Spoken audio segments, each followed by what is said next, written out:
السلام علیکم ورحمۃ اللہ وبرکاتہ، نحمده ونصلی علی رسولہ الکریم، اما بعد فاعوذ باللہ من الشیطان الرجیم، بسم اللہ الرحمن الرحیم، رب اشرح لی صدری ویسر لی امری واحلل عقدۃ من لسانی یفقہوا قولی، الحمد للہ الذی کان بعبادہ خبیرا بصیرا، خلق خلقه فأوجده وشرع شرعه فأحكمه لا لشيء سوى أن يعبدوه وحده لا شريك له۔ تمام تعریف اس اللہ کی ذات کے لیے ہے جو اپنے بندوں کے بارے میں خوب خبر رکھنے والا اور ان کو دیکھنے والا ہے۔ اس نے اپنی مخلوق کو پیدا کیا اور ان کو وجود بخشا، اور اپنی شریعت کو لاگو کیا تو خوب مضبوط کیا، اور مخلوق کو کسی اور مقصد کے لیے نہیں بلکہ صرف اس بات کے لیے پیدا کیا کہ وہ اس اکیلے کی عبادت کرے جس کا کوئی شریک نہیں۔ 16واں پارہ۔ قال ألم أقل لك إنك لن تستطيع معي صبرا قال إن سألتك عن شيء بعدها فلا تصاحبني قد بلغت من لدني عذرا فانطلقا حتى إذا أتيا أهل قرية استطعما أهلها فأبوا أن يضيفوهما فوجدا فيها جدارا يريد أن ينقض فأقامه قال لو شئت لاتخذت عليه أجرا قال هذا فراق بيني وبينك سأنبئك بتأويل ما لم تستطع عليه صبرا قال ألم أقل لك إنك لن تستطيع معي صبرا۔ اس نے کہا کیا میں نے تم سے کہا نہ تھا کہ تم میرے ساتھ ہرگز صبر نہ کر سکو گے؟ اب خضر علیہ السلام نے مزید سختی کی۔ ان الفاظ میں تنبیہ پہلے سے سخت ہے، اور یہ بھی معلوم ہوتا ہے کہ درگزر 2 دفعہ ہوتا ہے، تیسری دفعہ کوئی معاف نہ کرے تو وہ حق بجانب ہوتا ہے، یعنی سبق سکھانے کے لیے۔ اور اسی طرح یہ کہ استاد کے لیے طالب علم کو کسی عذر کے تحت نہ پڑھانے کا جواز بھی ملتا ہے، یعنی اگر استاد کی کوئی مصروفیت ہے، کوئی وجہ ہے اور وہ نہیں پڑھانا چاہتا کسی کو تو وہ انکار بھی کر سکتا ہے۔ لیکن حصول علم کے لیے صبر بہت ضروری ہے، کیونکہ یہاں پر خضر علیہ السلام بار بار موسیٰ علیہ السلام کو کہتے ہیں کہ اِنَّكَ لَن تَسْتَطِيعَ مَعِيَ صَبْرًا۔ آپ جانتے ہیں کہ موسیٰ علیہ السلام نے علم حاصل کرنے کے لیے سفر کیا اپنے شاگرد کے ساتھ، اور کہا کہ میں اس وقت تک سفر کرتا رہوں گا جب تک اپنی منزل نہ پالوں۔ تو اس سے پتہ چلتا ہے کہ علم کے لیے سفر ضروری ہے۔ پھر اسی طرح سفر میں اگر کسی کو ساتھ رکھا جائے تو اس کا بھی بہت فائدہ ہوتا ہے، کیونکہ اگر انسان خود ہمت چھوڑنے لگے تو دوسرا انسان اس کو مضبوط کر دیتا ہے۔ اور پھر یہ کہ موسیٰ علیہ السلام کے اندر یہ جو ڈٹرمینیشن تھی کہ میں اس وقت تک چلتا رہوں گا جب تک کہ منزل تک نہ پہنچ جاؤں، اور پھر ہوا یہ کہ منزل آئی لیکن پتہ نہ چلا اور آگے چلے گئے، اور پھر بھی ہمت نہیں ہاری، استقامت اختیار کی اور واپس پلٹے۔ فَارْتَدَّ عَلَىٰ آثَارِهِمَا قَصَصًا، اور پھر انہیں اپنا وہ مقصود مل گیا، یعنی خضر علیہ السلام سے ملاقات ہو گئی۔ خضر علیہ السلام جو تھے ان کو اللہ سبحانہ تعالیٰ نے وَعَلَّمْنَاهُ مِن لَّدُنَّا عِلْمًا، اللہ تعالیٰ فرماتے ہیں کہ ہم نے اسے اپنے پاس سے ایک علم سکھایا تھا۔ تو اس سے یہ پتہ چلتا ہے کہ علم کا اصل سورس جو ہے وہ بھی اللہ سبحانہ تعالیٰ کی ذات ہے، اور اللہ تعالیٰ ہی سکھاتا ہے۔ اور پھر موسیٰ علیہ السلام نے ان سے کہا هل اتبعک علی ان تعلمنی مما علمت رشدا، کیا میں اس شرط پر آپ کے پیچھے آ سکتا ہوں کہ آپ مجھے اس بھلائی میں سے سکھائیں جو آپ کو سکھائی گئی؟ تو اس سے یہ پتہ چلتا ہے کہ شاگرد کو استاد کے سامنے عاجزی کا، انکساری کا معاملہ کرنا چاہیے، اور اس سے پہلے اجازت لینی چاہیے، پوچھنا چاہیے۔ تو اس نے کہا تم ہرگز میرے ساتھ صبر نہیں کر سکو گے، اور جس چیز کا تم نے علم کی روح سے احاطہ ہی نہ کیا اس پر صبر کر بھی کیسے سکتے ہو؟ لیکن موسیٰ علیہ السلام چونکہ اپنے مقصد میں سچے تھے تو انہوں نے کہا ستجدنی انشاء اللہ صابرا، آپ مجھے ضرور صبر کرنے والا پائیں گے۔ تو یہ آپ دیکھ رہے ہیں کہ بار بار صبر کرنے کی بات آ رہی ہے۔ پھر وہ کہتے ہیں اگر تم میرے پیچھے آئے تو مجھ سے کسی چیز کے بارے میں سوال نہ کرنا، یعنی جب تک میں اپنا کام کر نہ چکوں تم نے مجھ سے پوچھنا کچھ نہیں، صبر سے کام لینا ہے۔ لیکن ہوا یہ کہ جب انہوں نے اس کشتی کے اندر سوراخ کر دیا تو موسیٰ علیہ السلام بے چین ہو گئے، ان سے صبر نہ ہو سکا. تو خضر کہتے ہیں کیا میں نے تم سے کہا نہ تھا کہ تم صبر نہیں کر سکو گے؟ تو موسیٰ علیہ السلام فوراً معذرت کرتے ہیں، قال اللہ تؤاخذنی بما نسیت، میں بھول گیا تھا، آپ میرا مواخذہ نہ کریں، آپ مجھے معاف کر دیں. پھر دونوں چلے تو آگے جا کر انہوں نے ایک بچے کو قتل کر دیا. اب موسیٰ علیہ السلام جو تھے وہ پھر بے چین ہو گئے. اس پر انہوں نے پھر کہا، اب یہ تیسری تنبیہ تھی کہ میں نے کہا نہیں تھا کہ تم صبر نہیں کر سکتے. قال ان سألتك عن شيء بعدها فلا تصاحبني قد بلغت من لدني عذرا. موسیٰ نے کہا اگر اس کے بعد میں آپ سے کسی چیز کے بارے میں سوال کروں تو آپ مجھے ساتھ نہ رکھیں، یقیناً آپ کو میری طرف سے عذر مل گیا. پھر وہ دونوں چل دیے یہاں تک کہ جب وہ ایک بستی والوں کے پاس آئے، انہوں نے وہاں کے رہنے والوں سے کھانا مانگا تو انہوں نے ان کی مہمان نوازی سے انکار کر دیا. تو دونوں کو وہاں ایک دیوار ملی جو گرا ہی چاہتی تھی، تو اس نے اسے کھڑا کر دیا، یعنی خضر علیہ السلام نے دیوار بنا دی. موسیٰ نے کہا اگر آپ چاہتے تو اس پر کچھ اجرت ہی لے لیتے. موسیٰ علیہ السلام پھر بول پڑے. اب یہاں پر پھر کیا ہوتا ہے کہ جو ہی خضر علیہ السلام کا ہاتھ لگتے ہی دیوار معجزانہ طور پر کھڑی ہو گئی، ٹھیک ہو گئی. تو موسیٰ علیہ السلام جو اس بستی والوں کے رویے سے پہلے ہی کبیدہ خاطر تھے، یعنی ان کے دل میں ایک ملال تھا کہ بستی والوں نے مہمان نوازی نہیں کی، کیونکہ اس زمانے میں کوئی ریسٹورینٹس اور کوئی ٹریولنگ کے دوران ایسی جگہ نہیں ہوتی تھی کہ جہاں مسافر خود کچھ خرید کے کھا سکیں. تو جہاں سے قافلے گزرتے تھے تو بستی والوں کا کام ہوتا تھا کہ وہ ان کے لیے انتظام کریں. لیکن اس کے برعکس خضر علیہ السلام نے بلا معاوضہ احسان کر دیا. تو وہ بول پڑے کہ بستی والوں نے تو نہ ہماری مسافرت کا خیال رکھا، نہ ضرورت کا خیال رکھا، اور نہ شرف اور فضل کا کہ کتنے بڑے لوگ یہاں سے گزر رہے ہیں. شاید انہیں پتہ ہی نہیں تھا کہ ایک موسیٰ ہے اور ایک خضر ہے، دونوں ہی اللہ کے چنے ہوئے بندے. تو بعض اوقات انسان کی شکل سے نہیں بھی پتہ چلتا کہ کوئی اللہ کا کتنا بڑا ولی ہے اور کتنا بڑا دوست ہے، اور انسان اس کے ساتھ جہالت کا معاملہ کرتا ہے. لیکن اب ہوا کیا؟ قال ھذا فراق بینی و بینک. خضر نے کہا یہ میرے اور تمہارے درمیان جدائی کا وقت ہے، میں جلد ہی تمہیں ان باتوں کی حقیقت بتاؤں گا جن پر تم صبر نہ کر سکے. جہاں تک کشتی کا معاملہ ہے تو وہ چند مسکینوں کی تھی جو سمندر میں کام کرتے تھے، تو میں نے چاہا کہ میں اسے عیب دار کر دوں. اور ان کے آگے ایک بادشاہ تھا جو ہر کشتی کو غصب کر لیتا تھا. اور جہاں تک لڑکے کا تعلق ہے تو اس کے والدین مومن تھے، تو ہمیں ڈر ہوا کہ وہ انہیں سرکشی اور کفر سے عاجز کر دے گا. تو اس سے یہ پتہ چلتا ہے کہ بعضوں کا چیزیں بظاہر کچھ اور نظر آتی ہیں لیکن ان کی حقیقت کچھ اور ہوتی ہے. موسیٰ علیہ السلام کو اس بات کو سمجھنے میں مشکل ہوئی کہ کشتی کے اندر سوراخ کیوں کیا گیا، لیکن اس کے پیچھے ایک بہت بڑی حکمت تھی کہ اگر کشتی میں سوراخ نہ کیا جاتا تو جو بادشاہ ظالمانہ طور پر کشتیاں غصب کر رہا تھا اپنی کسی فوجی تیاری کے لیے، وہ یہ کشتی بھی لے جاتا اور یہ مسکین لوگ تھے اور ان کا کام جاتا. اور جہاں تک لڑکے کا تعلق ہے تو اس کے والدین مومن تھے، تو ہمیں ڈر ہوا کہ وہ انہیں سرکشی اور کفر سے عاجز کر دے گا. تو اس سے یہ پتہ چلتا ہے کہ مومن بندوں کی آنے والے فتنوں سے حفاظت کی جاتی ہے اور اللہ کے فیصلوں میں انسان کی بھلائی ہی ہوتی ہے. رسول اللہ صلی اللہ علیہ وسلم نے فرمایا جس بچے کو خضر علیہ السلام نے قتل کیا تھا وہ کافر پیدا کیا گیا تھا. اگر وہ زندہ رہتا تو اپنے والدین کو سرکشی اور کفر پر مجبور کر دیتا. تو والدین چونکہ نیک تھے تو اللہ سبحانہ وتعالیٰ نے ان کے ایمان کی حفاظت کی، کیونکہ اولاد فتنہ ہوتی ہے اور بعض اوقات انسان اولاد کی محبت میں وہی کام شروع کر دیتا ہے جو اولاد پسند کرتی ہے، چاہے وہ اللہ تعالیٰ کی نافرمانی کا ہی کیوں نہ ہو.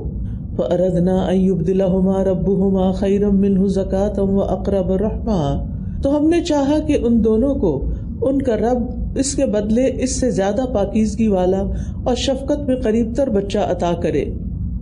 اور جہاں تک دیوار کا معاملہ ہے تو وہ شہر کے 2 یتیم لڑکوں کی تھی اور اس کے نیچے ان دونوں کا خزانہ تھا اور ان کا باپ نیک آدمی تھا. تو تیرے رب نے چاہا کہ وہ اپنی جوانی کو پہنچے اور تیرے رب کی مہربانی سے اپنے خزانے کو نکال لیں، اور یہ میں نے اپنی رائے سے نہیں کیا. یہ ان باتوں کی حقیقت ہے جن پر تم صبر نہ کر سکے. بعض اوقات انسان کی زندگی میں ایسے حالات اور واقعات پیش آ رہے ہوتے ہیں کہ جس کی وجہ سے انسان سمجھتا ہے کہ اس کے ساتھ بڑا ظلم ہو رہا ہے، بڑی زیادتی ہو رہی ہے اور اس کے ساتھ اچھا نہیں ہوا، میری زندگی میں یہ ہونا نہیں چاہیے تھا. لیکن اللہ سبحانہ وتعالیٰ کو زیادہ پتا ہے کہ کس بندے کو کن حالات سے گزارنا چاہیے اور کون سی چیزیں کس کے لیے کتنی فائدہ مند ہیں. اور پھر یہاں ایک اور بڑی اہم بات ہے کہ صالح ہونا، نیک ہونا، اس کا فائدہ نہ صرف یہ کہ خود انسان کو پہنچتا ہے بلکہ اس کی آگے کی نسلوں کو بھی پہنچتا ہے. صالح لوگوں کی اولادوں کے ساتھ خاص رعایت کی جاتی ہے، یعنی دنیا میں بھی اور آخرت میں بھی، کہ ان کو ان کے والدین کے ساتھ ملا دیا جائے گا، اور والدین کی نیکیوں کے سبب اولاد کی پریشانیاں بھی دور ہوتی ہیں، یعنی جب ان کی دعائیں ہوتی ہیں اور ان کی تربیت ہوتی ہے۔ ڈاکٹر نبیل کہتے ہیں، مجھے جب نوافل کی ادائیگی میں سستی اور کاہلی ہونے لگتی ہے تو مجھے میرے بیٹے اور دنیا کی پریشانیاں یاد آ جاتی ہیں کہ کہیں نوافل کی ادائیگی میں میری سستی اور کاہلی میری اولاد کی پریشانیوں کا سبب نہ بن جائے، یعنی اگر میں عبادت میں کمی کروں گا تو کہیں یہ چیز میری اولاد کے اوپر اثر انداز نہ ہو۔ عبداللہ بن مسعود جب رات میں نوافل ادا کر رہے ہوتے تو اپنے چھوٹے بچے کو سویا ہوا دیکھ کر کہتے تھے، من اجلک یا بنیا، اے میرے بیٹے یہ تیرے روشن مستقبل کے لیے ہے، اور روتے ہوئے اللہ تعالیٰ کا یہ قول پڑھتے، وَكَانَ أَبُوهُمَا صَالِحًا، کہ ان دو یتیم بچوں کا باپ بڑا نیک تھا، لہٰذا اس کے مرنے کے بعد ان یتیم بچوں کے خزانے کو محفوظ کیا گیا۔ وَمَا فَعَلْتُهُ عَنْ أَمْرِي، اور بڑی اہم بات انہوں نے یہ کی کہ یہ سب کچھ میں نے اپنے حکم سے، اپنی مرضی سے نہیں کیا۔ ذَلِكَ تَأْوِيلُ مَا لَمْ تَسْطِع عَلَيْهِ صَبْرًا، یہ ہے انجام اس چیز کا، یہ ہے خبر اس چیز کی جس پر تم صبر نہیں کر سکے، یعنی موسیٰ علیہ السلام جن باتوں کی حقیقت اور اہمیت کو سمجھ نہ پائے وہ انہوں نے واضح کر دی۔ وَيَسْأَلُونَكَ عَنْ ذِي الْقَرْنَيْنِ قُلْ سَأَتْلُو عَلَيْكُمْ مِنْهُ ذِكْرًا، اور یہ آپ سے ذوالقرنین کے بارے میں پوچھتے ہیں، آپ کہہ دیجئے کہ میں اس کا کچھ حال تمہیں پڑھ کر سناؤں گا۔ ذوالقرنین جو ہے قرن سینگ کو کہتے ہیں، دو سینگوں والا۔ عربوں میں بہادر انسان کے لیے یہ لفظ استعمال ہوتا تھا، اور یہ بھی کہا جاتا ہے کہ جو تاج وہ پہنتا تھا اس کے اوپر سینگ بھی بنے ہوئے تھے، اور ایک وجہ یہ بھی بتائی جاتی ہے کہ وہ زمین کے مشرق و مغرب کے دونوں کناروں تک جا پہنچا، اور یہ بھی کہا جاتا ہے کہ اس کے سر کے بالوں کی دو مینڈیاں بنی ہوئی تھی جس کو گت کہتے ہیں نا، اور یہ چاروں باتیں بیک وقت بھی ہو سکتی ہیں اور ان میں سے کچھ بھی ہو سکتی ہیں۔ انا مکننا لہ فی الارض، بے شک ہم نے اسے زمین میں اقتدار دیا تھا اور اسے ہر چیز کے اسباب عطا کیے تھے۔ اس کا یہ مطلب نہیں کہ دنیا کی ہر چیز، اس کا مطلب یہ ہے کہ جو اس کی ضرورت کا سامان تھا، جس کی اسے اپنے اقتدار کے لیے ضرورت تھی، مثلاً اس کی قوت، اس کی شجاعت، اس کی تدبیر اور رائے، فوج، دولت، اسلحہ، سامان سفر، تعمیر اور ترقی کے ذرائع، یہ سب کچھ اس کو دیے گئے تھے۔ وَأَتْبَعَ سَبَبًا، تو وہ ایک راستے پر چلا، یعنی اس نے اسباب اختیار کیے اور وہ چل نکلا، یہاں تک کہ جب وہ سورج کے غروب ہونے کی جگہ پہنچ گیا تو اس نے اسے ایک کیچڑ والے چشمے میں غروب ہوتے ہوئے پایا، اور اس کے پاس ایک قوم کو پایا۔ ہم نے کہا، اے ذوالقرنین، تمہیں اختیار ہے، خواہ تم انہیں سزا دو یا یہ کہ تم ان کے معاملے میں اچھی روش اختیار کرو، یعنی جیسا چاہو معاملہ کرو۔ اس نے کہا، جو شخص ظلم کرے گا اسے تو ہم سزا دیں گے، پھر وہ اپنے رب کی طرف لوٹا دیا جائے گا تو وہ اسے سخت ترین عذاب دے گا، یعنی ہم صرف ظالموں کو سزا دیں گے، سب لوگوں کو نہیں۔ یہ ہوتی ہے انصاف پسندی۔ وَأَمَّا مَنْ آمَنَ وَعَمِلَ صَالِحًا، اور جو ایمان لائے گا اور نیک عمل کرے گا تو اس کے لیے بہترین جزا ہوگی، اور ہم بھی اسے اپنے کام میں آسان حکم دیں گے۔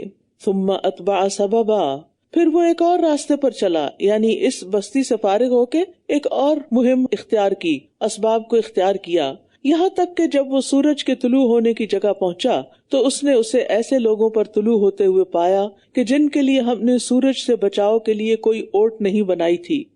واقعہ اسی طرح تھا، اور جو کچھ اس کے پاس تھا ہم نے اس کا علم سے احاطہ کر رکھا تھا، یعنی ذوالقرنین جو کچھ بھی کر رہا تھا اللہ سبحانہ تعالیٰ اس کو دیکھ رہے تھے۔ ثم اتبع سببا، پھر وہ ایک اور راستے پر چلا، یہاں تک کہ جب وہ دو دیواروں یعنی پہاڑوں کے درمیان پہنچا تو اس نے ان دونوں کے اس طرف ایسے لوگوں کو پایا جو بات سمجھنے کے بھی قریب نہ تھے۔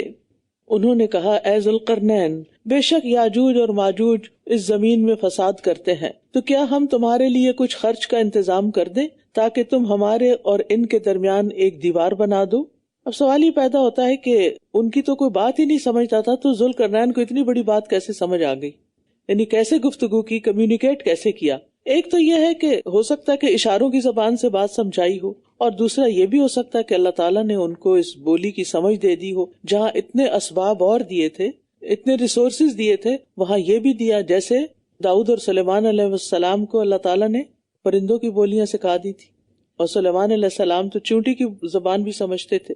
اس نے کہا، میرے رب نے جس چیز میں مجھے قدرت عطا کی ہے وہی بہتر ہے، بس تم افرادی قوت کے ساتھ میری مدد کرو، میں تمہارے اور ان کے درمیان ایک مضبوط بند بنا دوں گا۔ تم مجھے لوہے کی چادریں لا دو، یہاں تک کہ جب اس نے دونوں پہاڑوں کے درمیانی خلا کو برابر کر دیا تو کہنے لگا اس میں پھونکو، یہاں تک کہ جب اس نے اسے آگ بنا دیا تو کہا لاؤ میرے پاس کہ میں اس پر پگھلا ہوا تانبا انڈیل دوں۔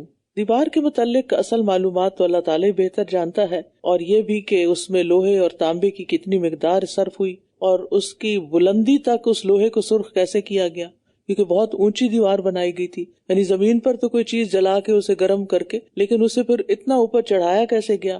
اور پھر یہ ہے کہ اس کے اوپر سے جو سیسا انڈیلا گیا تھا، تانبا انڈیلا گیا تھا، وہ وہاں تک پہنچایا کیسے گیا کہ اوپر سے اس کو پگھلا کے ڈالا جا رہا تھا۔ اور پھر یہ کہ اتنی موٹی دیوار ہوگی جو سرخ ہوئی اور پھر اس میں تانبا انڈیلا گیا، کیونکہ وہ ٹھنڈی دیوار نہیں تھی۔ تو یہ سب کچھ کتنی مدت میں ہوا، اس کے بارے میں صرف اللہ ہی کو پتا ہے، ہمارے پاس کوئی معلومات نہیں۔ ایک اور بڑی اہم بات یہ کہ ذوالقرنین بذات خود دیوار کی تعمیر میں شریک رہا، یعنی بنفس نفیس خود اس کام میں شریک رہا، بلکہ اپنے ہاتھوں سے یہ کام کرتا رہا۔ حالانکہ وہ بہت قوی مضبوط قسم کا بادشاہ تھا اور بہت ریسورسز تھے اس کے پاس، لیکن پھر بھی اس نے خود کام کیا۔ اور یہی سنت ہے ہمارے پیارے نبی صلی اللہ علیہ وسلم کی۔ آپ کعبہ کی تعمیر میں، مسجد نبوی بنانے میں، خندق کھودنے میں بنفس نفیس برابر کے شریک رہے۔ اسی طرح ابراہیم علیہ السلام کے بارے میں آتا ہے کہ خانہ کعبہ کی تعمیر انہوں نے اپنے بیٹے کے ساتھ مل کے خود کی۔ تو آپ خود سوچئے کہ یہ تو مصری مزدور کا کام ہوتا ہے، لیکن انہوں نے اس میں کوئی آر نہیں سمجھی۔ اور اسی طرح یہ کام بھی، اور نبی صلی اللہ علیہ وسلم نے جو کام کی، اور پھر ابراہیم علیہ السلام اور اسماعیل علیہ السلام اللہ کے گھر کو صاف رکھا کرتے تھے، یعنی صفائی کا کام بھی کیا۔ تو کوئی بھی کام چھوٹا نہیں ہوتا، اصل بات یہ ہے کہ انسان دیکھے کہ وہ کس نیت سے کر رہا ہے، کیوں کر رہا ہے، اور اس کے کرنے سے کس کو راضی کرنا مقصود ہے۔ ہمارے ہاں جیسے کچھ کاموں کو بڑا اہم سمجھا جاتا ہے اور کچھ کاموں کو حقیر سمجھا جاتا ہے، تو بعض اوقات ایک معمولی کام جو ہوتا ہے وہ بھی انسان کو جنت تک پہنچانے کا سبب بن جاتا ہے۔ جیسے وہ ایک فاحشہ خاتون تھی جس نے کنویں کے اندر اتر کر کتے کے لیے پانی نکالا تھا اپنے موزے کے اندر، تو اس کو بخش دیا گیا، اس کے بدلے اس کو جنت دے دی گئی۔ اس لیے انسان کے اندر کسی قسم کا آر اور تکبر نہیں ہونا چاہیے۔ جو بھی انسان کو کسی بھی کام کا، نیکی کا موقع ملے وہ کرے۔ ہاں، اگر اس کام کو کوئی اور کر سکتا تو آپ اس کو ڈیلیگیٹ کر دیں اور آپ کوئی اور کر لیں جو آپ کر سکتے اور کوئی اور نہیں کر سکتا۔ یعنی جان بوجھ کر اپنے لیے آسان کام نہیں ڈھونڈنے چاہیے، وہ کام کرے جو آپ کو آتا ہے اور کسی اور کو نہیں آتا۔ تو بہرحال پھر نہ تو وہ اس پر چڑھنے کی طاقت رکھتے تھے اور نہ ہی اس میں کوئی سوراخ کر سکتے تھے۔ اس نے کہا یہ میرے رب کی طرف سے ایک رحمت ہے، پھر جب میرے رب کا وعدہ آ جائے گا وہ اسے ریزہ ریزہ کر دے گا، اور میرے رب کا وعدہ سچا ہے۔ اب ذوالقرنین کی سوچ مومنوں والی سوچ تھی۔ اس نے دیوار بنا کر اسے اپنا کارنامہ قرار نہیں دیا بلکہ اپنے رب کی رحمت قرار دیا، جس کی بدولت وہ لوگ یاجوج ماجوج کے حملوں سے محفوظ ہو گئے۔ اس کے ساتھ ہی اس کی مضبوطی کے باوجود اسے لازوال قرار دینے کی بجائے کیا فرمایا کہ جب میرے رب کا وعدہ آئے گا تو وہ اسے زمین کے برابر کر دے گا، اور میرے رب کا وعدہ ہمیشہ سے سچا ہے۔ اس سے پتہ چلتا ہے کہ وہ مومن بادشاہ تھا، اللہ پر بھی ایمان رکھتا تھا اور اس کے ساتھ ساتھ آخرت پر بھی۔ اس کے برعکس آپ دیکھیے کہ اسی صورت کے اندر باغ والے نے کیا کہا کہ میرا باغ کبھی برباد نہیں ہوگا۔ تو مومن اور کافر کی سوچ کا بہت بڑا فرق ہوتا ہے۔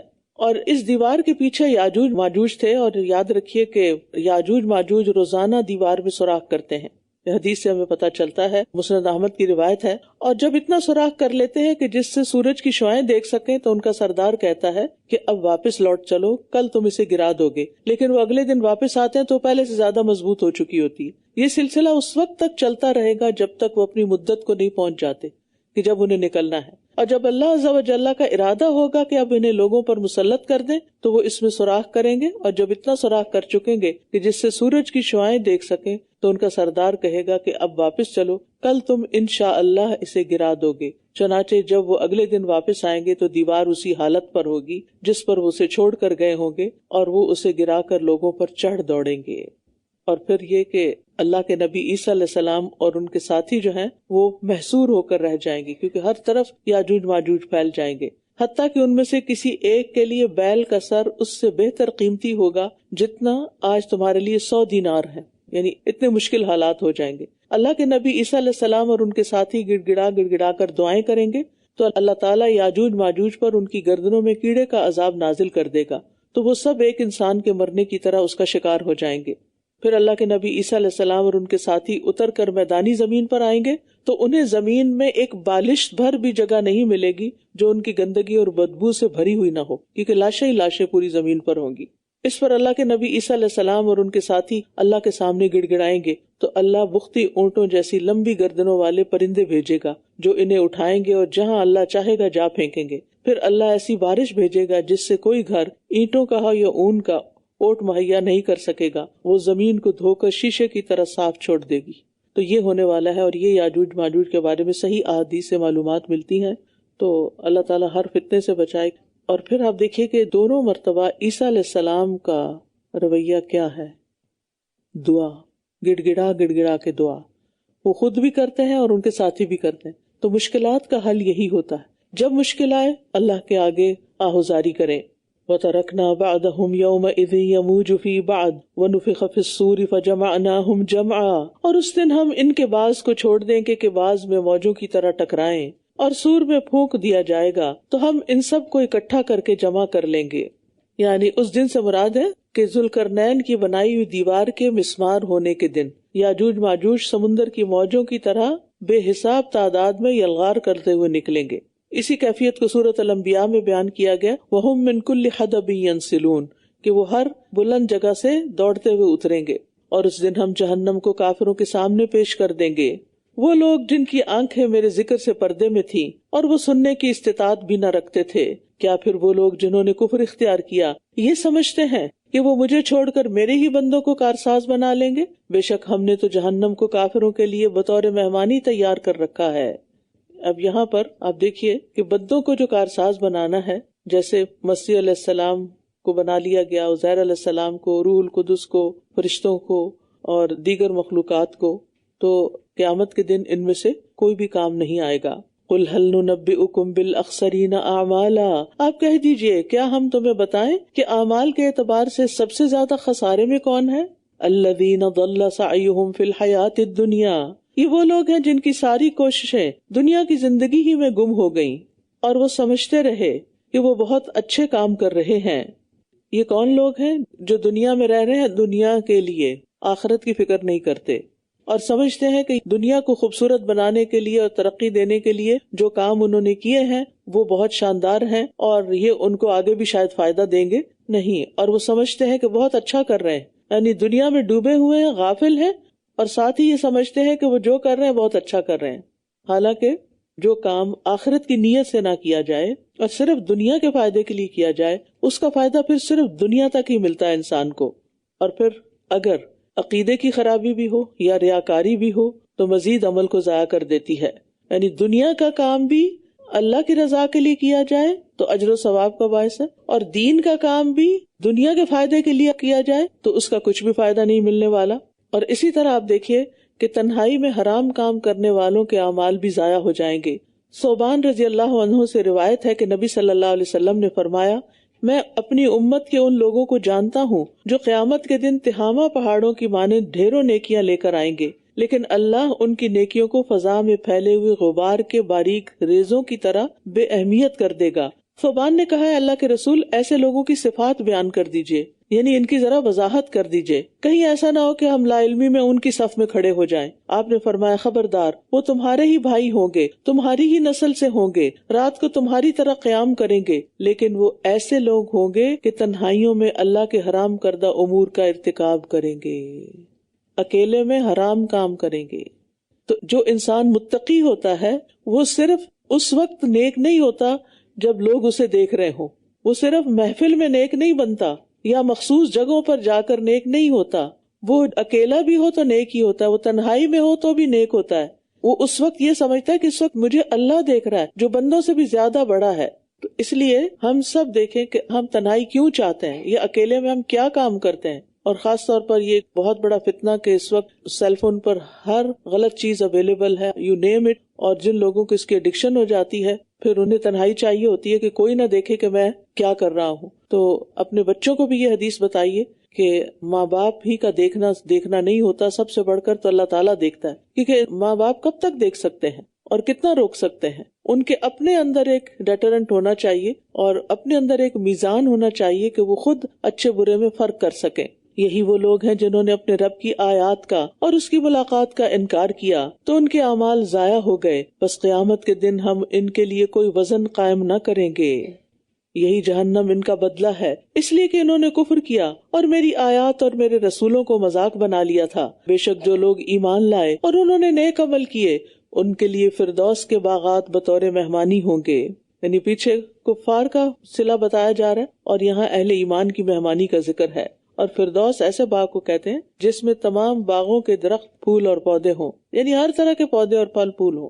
تو جب بھی سوال کریں اللہ سے جنت کا تو جنت الفردوس مانگے. خالدین فیہا لا یبغون عنہا حولا، وہ ان میں ہمیشہ رہنے والے ہیں، وہ کہیں اور منتقل نہ ہونا چاہیں گے، کیونکہ جنت سے بہتر کوئی عیش کی جگہ ہی نہیں کہ جہاں سے انسان جانا چاہے. دنیا میں تو ایک جگہ پرانی ہو جاتی ہے تو پھر اس سے انسان اکتا جاتا ہے، لیکن جنت میں تو ہر نعمت پہلے سے بھی بہتر ہوتی چلی جائے گی. قل لو کان البحر مدادا لکلمات ربی، آپ کہہ دیجیے اگر میرے رب کے کلمات لکھنے کے لیے سمندر روشنائی بن جائے تو یقیناً وہ سمندر بھی ختم ہو جائے اس سے پہلے کہ میرے رب کے کلمات ختم ہوں. اور اگرچہ ہم اس کی مانند اور بھی سمندر اس کی مدد کے لیے لے آئیں. کوئی بھی محدود چیز، لمیٹڈ چیز، لامحدود کا احاطہ نہیں کر سکتی. یعنی جو چیزیں فنا ہونے والی ہیں وہ انفینٹ کا احاطہ یعنی اس کو نہیں گھیر سکتی. سمندر ایک مخلوق ہے جس کی ایک حد اور انتہا ہے، جبکہ اللہ کا کلام اس کی صفت ہے، مخلوق نہیں ہے. اور نہ ہی اللہ کی ذات کی کوئی انتہا ہے اور نہ اس کی صفات کی. اس لیے اگر اللہ کے کلمات لکھنے کے لیے سارے سمندر سیاہی بن جائیں اور زمین کے سارے درخت قلم بن جائیں اور اتنی سیاہی اور بھی آ جائے بلکہ مزید 7 سمندر سیاہی بن جائیں، سب کے سب ختم ہو جائیں گے مگر اللہ کے کلمات ختم نہ ہوں گے. تو اللہ کا علم کتنا بڑا ہے، انسان کی عقل احاطہ ہی نہیں کر سکتی. اور یہ جو بات ہے نا کلمات اللہ یعنی انلمیٹڈ ہے. اب جب دعا کرتے ہیں نا اعوذ بکلمات اللہ التامات، تو میں اللہ کے تمام کلمات یعنی وہ کلمات جو اللہ کے علم میں ان سب کے ذریعے، کیونکہ اللہ کی صفت ہے نا اللہ کا کلام، تو اللہ کی پناہ بھی لی جا سکتی ہے اور اللہ کی صفات کی پناہ بھی لی جا سکتی.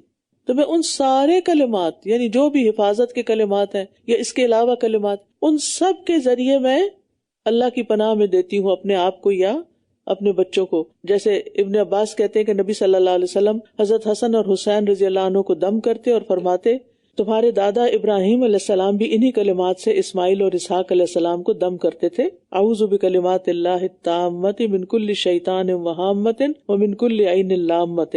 اسی طرح گھبراہٹ کے وقت اللہ کے سارے کلمات کی پناہ پکڑا کریں. اعوذ بکلمات اللہ التامات من غضبہ وشر عبادہ ومن ہمزات الشیاطین وان یحضرون. قل انما انا بشر مثلکم یوحی الی انما الہکم الہ واحد. آپ کہہ دیجئے بے شک میں تم جیسا ہی ایک انسان ہوں، میری طرف تو وحی کی جاتی ہے کہ تمہارا معبود صرف ایک ہی معبود ہے. تو جو کوئی بھی اپنے رب سے ملاقات کی امید رکھتا ہو اسے چاہیے کہ وہ نیک عمل کرے اور اپنے رب کی عبادت میں کسی اور کو شریک نہ کرے. یعنی کسی انسان کو، کسی بت کو، کسی پتھر حجر شجر کو، کسی چیز کو نہیں. اور اس میں شرک اکبر سے بھی منع کیا جا رہا ہے اور شرک اصغر یعنی ریاکاری سے بھی، کہ جو نیکی کا کام ہے وہ اللہ کے لیے کرے، کسی اور کو بیچ میں شریک نہیں کرے، یعنی کسی اور کو بیچ میں خوش کرنے کی بات نہ سوچیں. سورۃ مریم. بسم اللہ الرحمن الرحیم.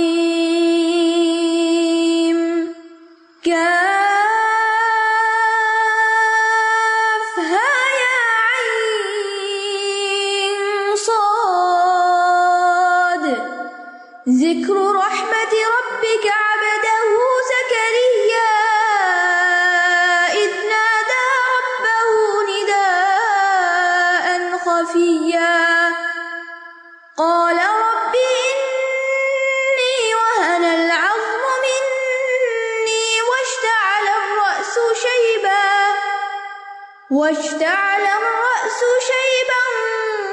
ولم أكن شقيا وإني خفت الموالي من ورائي وكانت امرأتي عاقرا فهل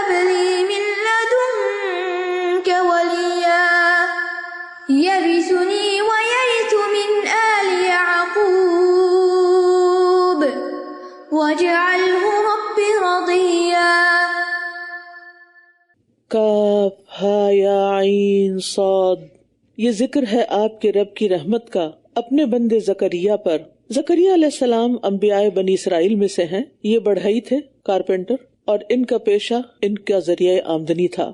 اذ نادى ربه نداء خفیا، جب اس نے اپنے رب کو نہایت آہستہ آواز سے پکارا تھا۔ چپکے چپکے کیوں پکارا؟ کیونکہ دعا ہی ایسی تھی کہ سب کے سامنے اگر مانگتے تو لوگ ہنسنا شروع کر دیتے۔ انتہائی بوڑھے ہو چکے تھے اور اس وقت اولاد مانگ رہے تھے۔ اللہ کی رحمت سے مایوس ہی نہیں ہوئے، ظاہری امکانات بھی نہیں تھے۔ اور دوسری وجہ یہ ہے کہ اللہ سبحانہ وتعالیٰ نے بھی ہمیں چپکے چپکے پکارنے کا حکم دیا ہے، کیونکہ جو دعا چپکے چپکے پکاری جاتی ہے اس میں کوئی ریاکاری نہیں ہوتی، دکھاوا نہیں ہوتا، اور انسان کی کنسنٹریشن زیادہ ہوتی ہے۔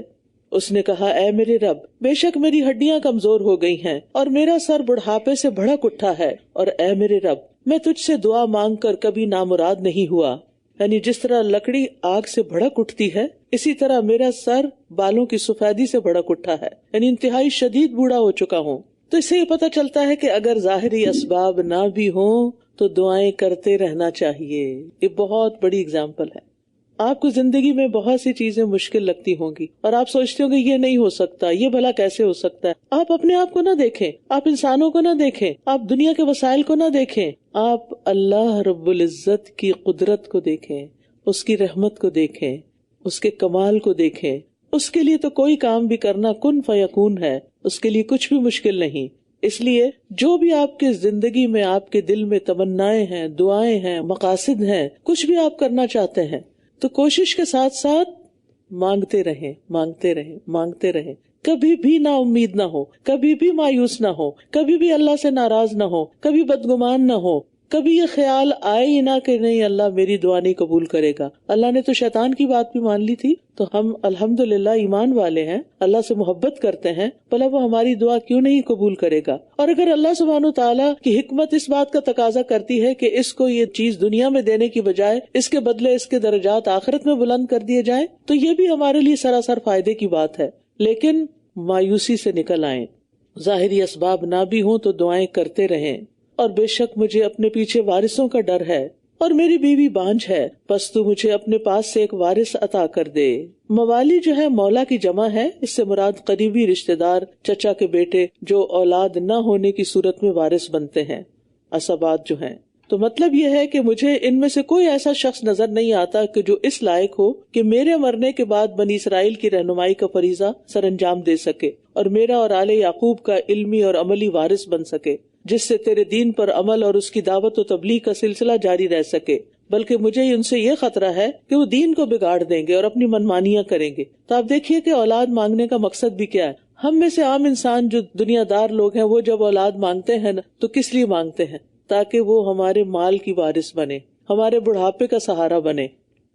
اور یہاں کتنا اعلیٰ مقصد ہے اولاد مانگنے کا کہ وہ اس دین کے کام کی وارث بنے اور ہمارے لیے صدقہ جاریہ بنے۔ یرثنی ویرث من آل یعقوب واجعلہ ربی رضیا، جو میرا وارث اور آل یعقوب کا وارث بھی ہو، اور اے میرے رب تو اسے پسندیدہ بنا لے۔ رضیا یعنی جس سے اللہ راضی ہو، جس سے اللہ محبت کرتا ہو، کیونکہ جب اللہ تعالیٰ کسی بندے سے محبت کرتا ہے تو جبریل علیہ السلام سے کہتا ہے کہ بے شک اللہ تعالیٰ فلاں بندے سے محبت کرتا ہے، تو بھی اس سے محبت کر۔ تو جبریل بھی اس سے محبت کرتے ہیں۔ پھر جبریل علیہ السلام آسمان والوں میں اعلان کرتے ہیں کہ اللہ تعالیٰ فلاں شخص سے محبت کرتے ہیں، سو تم بھی اس سے محبت کرو، تو آسمان والے اس سے محبت کرتے ہیں۔ پھر اس کے لیے زمین میں قبولیت رکھ دی جاتی ہے۔ تو اولاد مانگے تو نیک اولاد مانگے، اور ایسی اولاد جس سے اللہ راضی ہو جائے۔ اور اگر پہلے نہیں بھی مانگ سکے تو اب مانگ لے کہ یا اللہ تو ہم سے اور ہماری اولاد سے راضی ہو جا۔ اے زکریا، ہم تجھے ایک لڑکے کی خوشخبری دیتے۔ اللہ نے دعا سن لی، جس کا نام یحییٰ ہوگا، نام بھی خود رکھ دیا۔ ہم نے اس سے پہلے اس کا کوئی ہم نام نہیں بنایا، انوکھا نام، یونیک نیم۔ اور دوران نماز ہی فرشتوں کے ذریعے بشارت دے دی گئی تھی۔ اور اس میں یحییٰ علیہ السلام کی فضیلت کی دو باتیں سامنے آتی ہیں کہ اللہ نے خود ان کا نام رکھا، سبحان اللہ، کتنی بڑی سعادت ہے۔ اور پھر ایسا نام رکھا جو پہلے کسی کا نہیں تھا۔ اور یحییٰ کا مطلب ہوتا ہے زندہ رہے، اور اسے یہ پتہ چلتا ہے کہ بچے کے پیدا ہونے سے پہلے ہی اس کا نام رکھا جا سکتا ہے۔ اس نے کہا، اے میرے رب، میرے ہاں لڑکا کیسے ہوگا جبکہ میری بیوی بانجھ ہے اور میں بڑھاپے کے انتہائی درجے کو پہنچ چکا ہوں۔ فرمایا اسی طرح تیرے رب نے فرمایا ہے یہ مجھ پر بہت آسان ہے، اور میں نے اس سے پہلے تجھے بھی پیدا کیا جبکہ تو کچھ بھی نہ تھا۔ اللہ کے لیے کیا مشکل ہے؟ اللہ کے لیے کچھ بھی کرنا مشکل نہیں۔ اس نے کہا اے میرے رب میرے لیے کوئی نشانی مقرر فرما دے۔ فرمایا تیری نشانی یہ ہے کہ تو تندرست ہونے کے باوجود 3 راتوں تک لوگوں سے بات نہ کر سکے گا، بات نہیں کر سکو گے۔ یعنی تندرست ہونے کا مطلب یہ کہ تمہارے اعضاء صحیح سلامت ہوں گے لیکن تم بات نہ کر سکو گے۔ یہاں 3 راتوں کا ذکر ہے، سورۃ آل عمران میں 3 دنوں کا ذکر ہے، تو مراد 3 دن اور 3 راتیں دونوں ہی ہیں۔ تو جب ایسی کیفیت آئے کہ تم بول نہ سکو تو سمجھو کہ حمل قرار پا گیا ہے، یہ علامت ہوگی۔ اور اس کے ساتھ یہ کہ لوگوں کی زبان بھی بند ہو گئی تھی، اللہ کے ذکر اور تسبیح اور تحمید سے نہیں، بس وہ کرتے رہتے تھے۔ فخرج علی قومہ من المحراب، بس وہ عبادت گاہ سے نکل کر اپنی قوم کے پاس آیا، پھر ان کی طرف اشارہ کیا کہ صبح اور شام اللہ کی تسبیح کرو، صبح و شام اللہ کی تسبیح کرو۔ یعنی حمل کی نشانی کے طور پر زبان بند ہو گئی تو اشارے سے لوگوں کو پہلے اور پچھلے پہر اللہ کی تسبیح کا حکم دیا، کیونکہ خود انہیں علامت ظاہر ہونے پر اسی چیز کا حکم دیا گیا تھا۔ تو اس سے یہ پتہ چلتا ہے کہ جب انسان کو کوئی خوشخبری ملے، کوئی بشارت ملے، کوئی کامیابی ملے تو انسان کیا کرے؟ اللہ ہی کو یاد کرے، اللہ ہی کی تسبیح کرے، سبحان اللہ کہے، الحمدللہ کہے۔ یا یحییٰ خذ الکتاب بقوہ، اے یحییٰ کتاب کو مضبوطی سے پکڑ لو، اور ہم نے اسے بچپن ہی سے حکمت عطا کی تھی۔ یعنی یحییٰ علیہ السلام جب پیدا ہوئے اور ابھی بچے ہی تھے تو والد کے جانشین کے طور پر تیار کرنے کے لیے اللہ تعالیٰ نے انہیں حکم دیا کہ اے یحییٰ تورات کو قوت کے ساتھ پکڑو، یعنی اسے حفظ کرو، اس کا مطلب سمجھو، اس پر عمل کرو، اس کے احکام پر پوری قوت کے ساتھ اپنے آپ پر اور اپنی قوم پر نافذ کرو۔ تو بچپن سے یحییٰ علیہ السلام نے یہ کام شروع کر دیا، اور یحییٰ علیہ السلام کو خاص طور پر اللہ تعالیٰ نے قوت فیصلہ عطا کی تھی۔ وَآتَيْنَاهُ الْحُكْمَ صَبِيًّا، بچپن میں ہی ڈیسیژن پاور بہت زبردست تھی ان کے اندر۔ وہ لوگ زندگی میں کچھ نہیں کر سکتے جن کی ڈیسیژن پاور کمزور ہوتی ہے، وہ ہر وقت 2 چیزوں کے بیچ میں ڈاواں ڈول رہتے ہیں، یہ کروں یا نہ کروں، کروں تو کہیں کوئی نقصان نہ ہو، وہ خطرات سے ڈرتے ہیں، نقصانات سے ڈرتے ہیں۔ تو ایسی صورت میں انسان کو ڈرنے کی بجائے جو کرنا ہے اسے کر گزرنا چاہیے، اور اس کے لیے انسان اسباب کا جائزہ لے، استخارہ کرے، اور جو نیکی کا کام ہے اس میں بسم اللہ کر کے قدم رکھ دے۔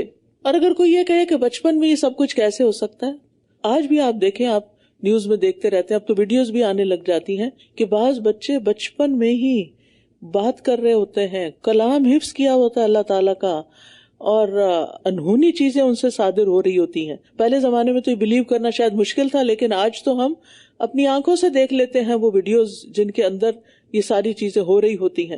اور بعض بچے بچپن کے اندر ہی بہترین طریقے سے کلام پڑھنے لگتے ہیں، صورتوں پہ صورتیں یاد کر لیتے 2 سال کی عمر میں، 3 سال کی عمر میں۔ تو یہ بالکل پاسبل ہے۔ اللہ تعالیٰ کے لیے عادت کے خلاف، دستور کے خلاف کوئی کام کرنا بھی مشکل نہیں، بس ہم اللہ سے مانگنے والے ہوں اور محنت بھی کرنے والے ہوں۔ اور اس میں خاص طور پر بچپن میں بچہ اگر کچھ کر لیتا ہے یا کرتا ہے تو اس میں ماں کا بہت بڑا کردار ہوتا ہے۔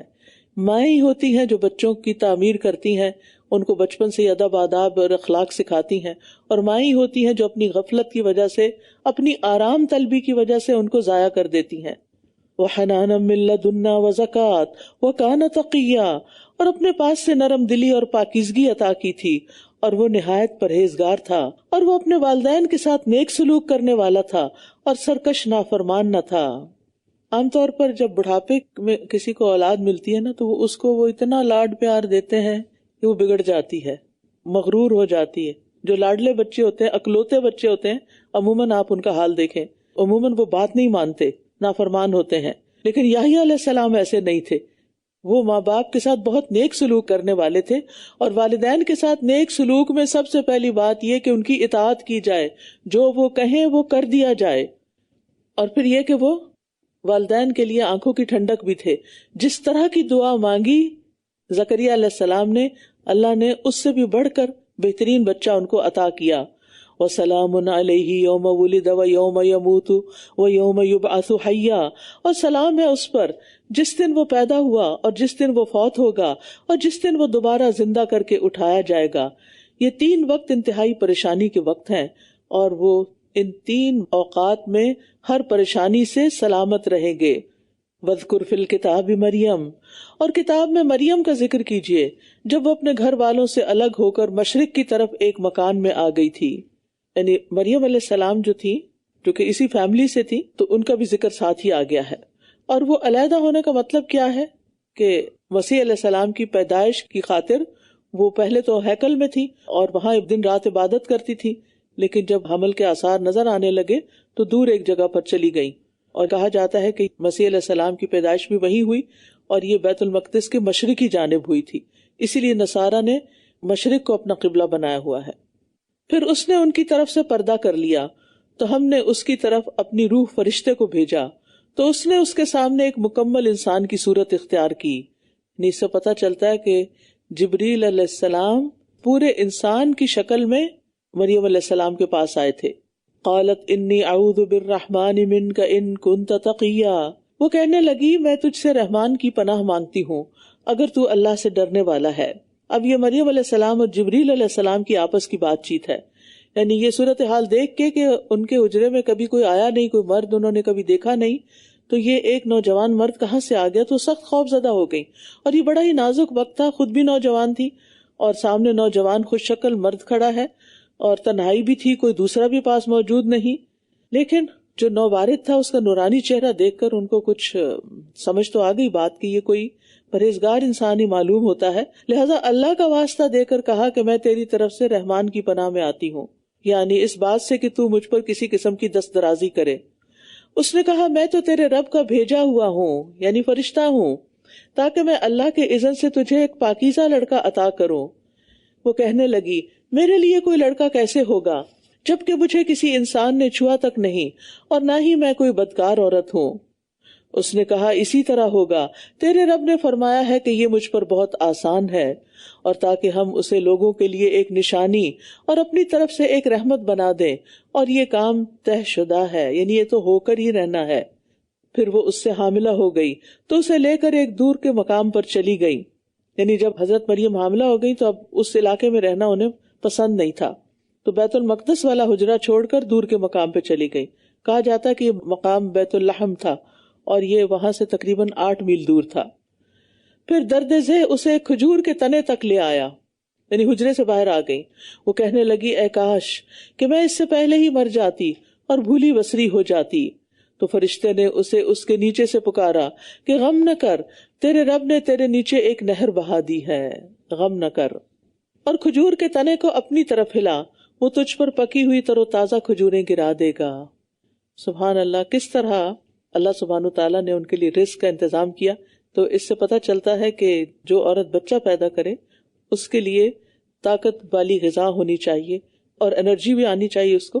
تو کھجور میں چونکہ میٹھا بھی ہوتا ہے اور ویسے بھی اس کے اندر بے شمار فائدے ہوتے ہیں، تو اللہ تعالیٰ نے ان کے لیے بہترین غذا کا انتظام کیا.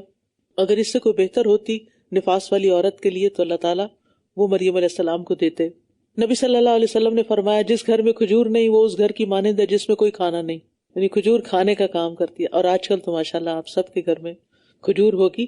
کھجور ہم صرف افطاری پہ کھاتے ہیں، جبکہ نبی صلی اللہ علیہ وسلم نے فرمایا کھجور مومن کی بہترین سحری ہے، تو سحری میں بھی کچھ نہ کچھ کھا لیا کریں. فَكُلِي وَاشْرَبِي وَقَرِّي عَيْنًا، بس کھا اور پی اور آنکھیں ٹھنڈی کر، خوش ہو جا. پھر اگر تو کسی انسان کو دیکھے تو کہہ دینا کہ میں نے تو رحمان کے لیے روزے کی نظر مانی ہے، لہٰذا آج میں کسی انسان سے ہرگز کوئی بات نہ کروں گی. یعنی چپ رہنا.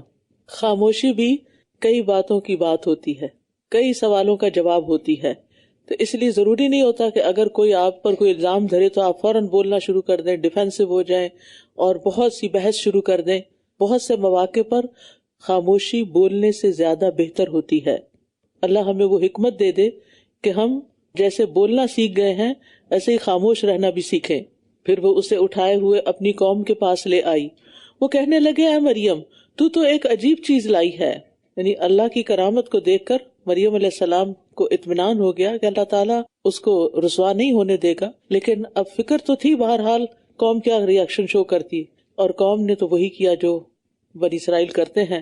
یا اخت ہارون، اے ہارون کی بہن، تیرا باپ کوئی برا آدمی نہ تھا اور نہ ہی تیری ماں کوئی بدکار عورت تھی. اب یہ کون سے ہارون ہیں؟ یہ موسیٰ علیہ السلام کے بھائی ہارون نہیں ہیں، کیونکہ وہ تو موسیٰ علیہ السلام کے زمانے میں گزر چکے. یہ یا تو حضرت مریم کے اپنے سگے بھائی تھے کوئی ہارون، اور بہت نیک انسان تھے کہ ان کی نیکی کا ذکر کر کے انہوں نے حضرت مریم کو یعنی ایک طرح سے کچھ لان تان کی، لیکن جو کہ حق نہیں بنتا تھا ان کا، کیونکہ وہ سمجھتے تھے کہ نعوذ باللہ یہ کوئی شاید ناجائز بچہ لے کر آئی ہیں۔ فَأَشَارَتْ إِلَيْهِ، بولی کچھ نہیں، اللہ تعالیٰ کے حکم کے مطابق تو اس نے اس بچے کی طرف اشارہ کر دیا۔ وہ کہنے لگے بھلا ہم اس سے کیسے بات کریں جو ابھی گود میں ایک بچہ ہی ہے۔ بچہ بول اٹھا، وہ بول اٹھا بے شک میں اللہ کا بندہ ہوں، اس نے مجھے کتاب عطا کی اور مجھے نبی بنایا۔ اب آپ دیکھیں کہ عیسیٰ علیہ السلام بھی ایکسیپشنل بچے تھے اور ماں کی گود میں ہی بولنا شروع ہو گئے۔ اور اس نے مجھے بابرکت بنایا ہے جہاں پر بھی میں ہوں، اور اس نے مجھے نماز اور زکوٰۃ کا تاکیدی حکم دیا ہے جب تک میں زندہ رہوں۔ وجعلنی مبارکن اینما کنت، یعنی بہت بابرکت۔ برکت کا مطلب ہوتا ہے خیر کثیر، اور یہ برکہ سے ہے جس کا معنی تالاب ہوتا ہے جس میں بہت پانی ہوتا ہے، یعنی اس سے بے شمار لوگ فائدہ اٹھاتے رہتے ہیں۔ تو مبارک انسان وہ ہوتا ہے جس سے ہر کوئی فائدہ اٹھائے۔ اور ہم کیا کہتے ہیں، میں کوئی ڈور میٹ ہوں کہ ہر کوئی میرے اوپر سے گزر جائے، کیوں مجھے ہر کوئی یوز کرے؟ لوگ مجھے یوز کرتے ہیں، لوگ مجھ سے فائدہ اٹھاتے ہیں، میں کسی کو نہ نہیں کر سکتی۔ آپ خوش قسمت ہیں کہ جس کو اللہ نے لوگوں کے فائدے کے لیے بنایا ہے۔ یہ نہیں سوچنا چاہیے کہ میں ہی کیوں، نہیں، شکر ہے کہ میں ہی ہوں کہ اللہ نے مجھ سے یہ کام لیا، کیونکہ ہر ایک کو اللہ نے مختلف نعمتیں دے رکھی ہیں۔ تو جو نعمت آپ کو ملی ہے اس نعمت کو بانٹیں، اور نعمتیں دینے سے بڑھتی ہیں، روکنے سے نہیں بڑھتی۔ اور پھر یہاں ایک بڑی اہم بات ہے کہ مجھے نماز اور زکوٰۃ کا حکم دیا جب تک میں زندہ رہوں۔ تو اس سے کیا پتہ چلتا ہے کہ شریعت کے احکام کا انسان موت تک پابند رہے گا۔ وَاعْبُدْ رَبَّكَ حَتَّى يَأْتِيَكَ الْيَقِينُ، یعنی ہر پیغمبر کو نماز کی پابندی کا حکم ہے۔ ابراہیم علیہ السلام نے اپنے اور اپنی اولاد کی نماز کی پابندی کی دعا مانگی، رب اجعلنی مقیم الصلاۃ ومن ذریتی، اور کوئی بھی شخص نماز کے بغیر ولی اللہ نہیں بن سکتا، کیونکہ بعض لوگ کہتے ہیں کہ وہ تو اتنے پہنچے ہوئے ہیں کہ اب ان سے نماز معاف ہو گئی۔ کسی سے کوئی نماز معاف نہیں ہوتی، یہ سب آخری دم تک ادا کرنی ہوتی، جب تک انسان کی جان میں جان ہے اور وہ ادا کر سکتا ہے، ہوش میں ہوئے۔ اور پھر اللہ کی عبادت کے بعد اپنی والدہ سے نیک سلوک کرنے والا، وہ برم بوالدتی ولم یجعلنی جبارا شقیا، اور اپنی والدہ سے نیک سلوک کرنے والا بنایا ہے اور مجھے سرکش اور بدبخت نہیں بنایا۔ اس سے پتہ چلتا ہے کہ والدین سے بدسلوکی کرنے والا شقی اور بد نصیب بدبخت ہوتا ہے۔ انسان کی خوش قسمتی اس بات میں ہے کہ وہ اپنے والدین کے لیے کتنا فائدہ مند ہے، اور خصوصاً ایسی والدہ جو باپ اور ماں دونوں کی جگہ ہو، سنگل پیرنٹ، اس کا خیال رکھنا تو اور بھی زیادہ ضروری ہے۔ اور یہاں خاص طور پر والدہ کا ذکر کیا گیا کیونکہ عیسیٰ علیہ السلام کی صرف والدہ ہی تھی، وہ اللہ کی نشانی تھے، بغیر والد کے پیدا ہوئے تھے۔ والسلام علی یوم ولدت و یوم اموت و یوم ابعث حیا، اور سلام ہے مجھ پر جس دن میں پیدا ہوا اور جس دن میں مروں گا اور جس دن میں زندہ کر کے اٹھایا جاؤں گا۔ یہ بھی 3 سلامتی کے مواقع اللہ تعالیٰ نے یحییٰ علیہ السلام کی طرح ان کو بھی عطا کیے۔ یہ ہے عیسیٰ ابن مریم، حق کی بات جس میں یہ شک کر رہے ہیں، یعنی یہ ہے ان کی حقیقت۔ اللہ ایسا نہیں کہ وہ کسی کو بیٹا بنائے، وہ پاک ہے، جب وہ کسی کام کا فیصلہ کر لیتا ہے تو اسے کہہ دیتا ہے کہ ہو جا، تو وہ ہو جاتا ہے۔ یعنی جو رب، جو ذات کن کہہ کے سب کچھ کر سکتا ہے، اسے بیٹے کی کوئی ضرورت نہیں ہے، کیونکہ بیٹا تو اس کی ضرورت ہوتی ہے جس پہ بڑھاپا آتا ہے، جو کمزور ہوتا ہے، محتاج ہوتا ہے، فنا ہونے والا ہوتا ہے، اور اس کو وارث کی ضرورت ہوتی ہے۔ لہٰذا کوئی انسان عبادت کا حقدار نہیں کہ اس کے نام پر نظر نیاز کی جائے، بلکہ صرف اللہ ہی کی خاطر ہمیں اللہ ہی کی عبادت کرنی چاہیے، اللہ کی رضا کی خاطر۔ وَإِنَّ اللَّهَ رَبِّي وَرَبُّكُمْ فَاعْبُدُوهُ هَذَا صِرَاطٌ مُسْتَقِيمٌ، اور بے شک میرا رب اور تمہارا رب اللہ ہی ہے، بس اسی کی عبادت کرو، یہی سیدھا راستہ ہے۔ فَاخْتَلَفَ الْأَحْزَابُ مِنْ بَيْنِهِمْ، پھر یہ گروہ عیسیٰ علیہ السلام کے بارے میں آپس میں اختلاف کرنے لگے، تو جن لوگوں نے کفر کیا ان کے لیے ایک بڑے دن کی حاضری کے باعث ہلاکت ہے۔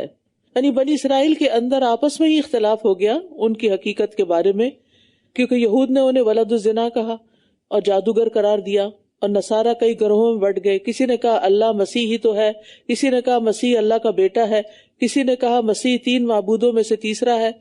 تو اپنے اپنے ورژنز ہیں، ان کے آپس کا اختلاف ہے. اسمع بہم و ابصر، کیا خوب سننے والے اور کیا خوب دیکھنے والے ہوں گے جس دن وہ ہمارے پاس آئیں گے. لیکن ظالم لوگ آج کے دن صریح گمراہی میں مبتلا ہیں. تو اس سے پتہ چلتا ہے کہ قیامت کے دن کوئی بھی شخص حق سے روگردانی نہ کر سکے گا. آج یہ حق سے اندھے بہ رہے ہیں، لیکن قیامت کے دن ان کے آنکھیں اور کان خوب کھل جائیں گے اور وہ کہیں گے ربنا ابصرنا وسمعنا فرجعنا نعمل صالحا، کہ ہم نے دیکھ لیا، اب حقیقت نظر آ گئی، ہم نے سن لیا، اب تو ہمیں واپس لوٹا کہ ہم نیک کام کر کے آئیں. لیکن کسی کے لیے کوئی واپسی نہیں ہوگی. وَأَنذِرْهُمْ يَوْمَ الْحَسْرَةِ، اور انہیں حسرت کے دن سے ڈرائیے. یہ قیامت کا دن ہے جس میں ہر انسان کو ریگریٹس ہوں گے، حسرت ہوگی. جنہوں نے کفر کیا ان کو تو ہوگی ہی ہوگی، جنہوں نے غلط کام کیے ان کو تو ہوگی ہی ہوگی، لیکن جنہوں نے نیک کام کیے ہوگے ان کو بھی حسرت ہوگی. کس بات کی؟ کاش کچھ نیکیاں اور کر لیتے. ہم نے اپنا وقت کیوں ضائع کیا؟ ہم نے اپنی جوانی کیوں ضائع کر دی؟ ہم نے اپنی صلاحیتوں سے کام کیوں نہیں لیا؟ ہم تو بہت کچھ کر سکتے تھے. آج ہمیں احساس ہی نہیں ہوتا. ہم گھنٹوں بیٹھ کے فضول باتیں کرتے ہیں یا دیکھتے رہتے ہیں یا ادھر ادھر بیکار کے کاموں میں الجھے رہتے ہیں اور وہ چیزیں نہیں کرتے، وہ کام نہیں کرتے جو ہماری آخرت میں ہمیں فائدہ دینے والی ہیں. تو یہ سارے اوقات قیامت کے دن انسان کے لیے حسرت کا باعث ہوں گے، اور انہیں حسرت کے دن سے ڈرائیے جب ہر معاملے کا فیصلہ کر دیا جائے گا، جبکہ آج وہ غفلت میں ہیں اور وہ ایمان نہیں لا رہے. بے شک زمین اور جو کچھ اس پر ہے اس کے وارث ہم ہی ہوں گے اور ہماری ہی طرف وہ لوٹائے جائیں گے. اور اس کتاب میں ابراہیم کا ذکر کیجیے، بے شک وہ بہت سچا تھا اور نبی تھا. جب اس نے اپنے باپ سے کہا اے میرے ابا جان، آپ کیوں اس کی عبادت کرتے ہیں جو نہ سنتا ہے اور نہ دیکھتا ہے اور نہ ہی وہ آپ کے کچھ کام آتا ہے. یہاں دیکھیے ابراہیم علیہ السلام اپنے والد سے کس طرح ادب سے بات کر رہے ہیں. حالانکہ باپ کا تو آپ کو معلوم ہی ہے کہ اس کے دل میں بیٹے کے لیے کوئی رحم نہیں. یا ابت انی قد جاءنی من العلم ما لم یأتک فاتبعنی اہدک صراطا سویا. اے میرے ابا جان، میرے پاس وہ علم آیا ہے جو آپ کے پاس نہیں، بس آپ میری پیروی کیجئے، میں سیدھے رستے کی طرف آپ کی رہنمائی کروں گا. یعنی کتنا خوبصورت انداز ہے خطاب کا. یہ نہیں کہا آپ تو جاہل ہیں، یو ڈونٹ نو. آج کے بچے کیا کہتے ہیں؟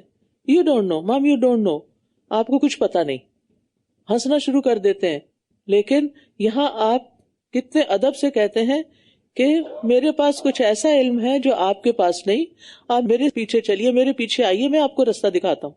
یہ بالکل ایسے ہی جیسے کہیں جا رہے ہوں گاڑی میں تو بچے بھی ساتھ ہوتے ہیں، خود بھی، تو بعض اوقات بچوں کو زیادہ پتا ہوتا ہے کہ آپ ادھر موڑ لیں، آپ یہ گھر ہے وہ میں نے پہلے سے دیکھا ہوا، تو ہم مائنڈ نہیں کرتے، ہم کہتے ہیں چلو ٹھیک ہے. تو اسی طرح یہاں کو ایسی بات نہیں کہ ابراہیم علیہ السلام اپنے والد کو کوئی لیٹ ڈاؤن کر رہے ہیں، بلکہ ابراہیم علیہ السلام کے پاس جو علم تھا وہ ان کے والد کے پاس نہیں تھا، لہٰذا وہ ان کی خیر خواہی کر رہے ہیں.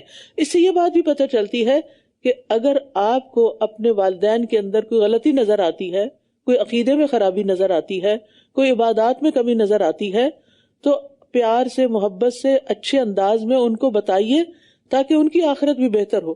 آپ کے حسن سلوک کا سب سے زیادہ مستحق کون ہو سکتا ہے؟ والدین.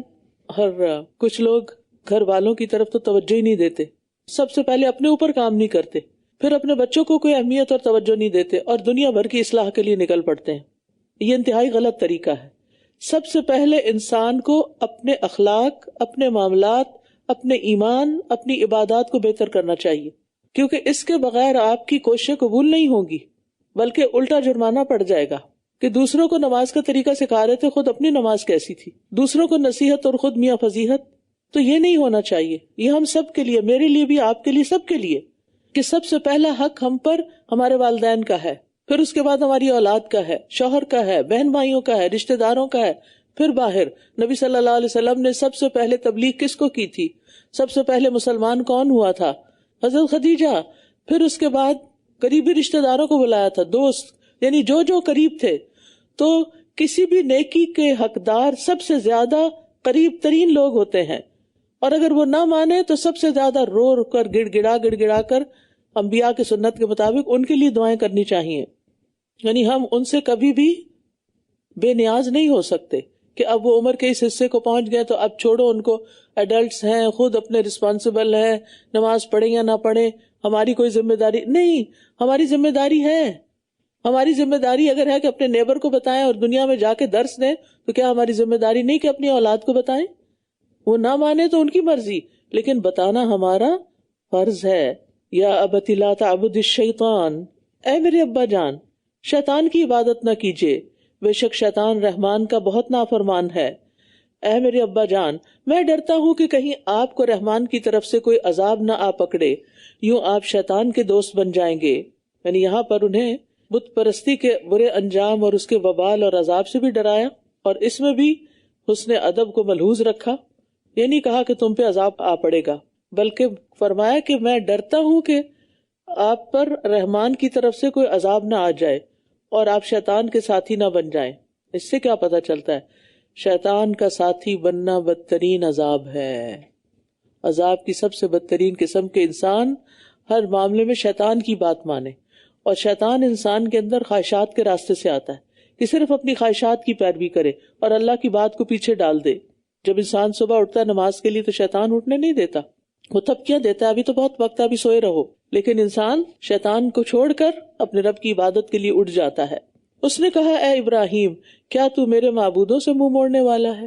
اگر تو باز نہ آیا تو میں ضرور تجھے سنگسار کر دوں گا اور تو ہمیشہ کے لیے مجھ سے الگ ہو جا۔ اب آپ دیکھیں ایک دین والا شخص کیسی زبان استعمال کرتا ہے اور ایک بے دین شخص کیسی زبان استعمال کر رہا ہے۔ اب یہ آپ پر ہے کہ آپ کس کو فالو کرتے ہیں۔ قال سلام علیک ساستغفر لک ربی انہ کان بی حفیا۔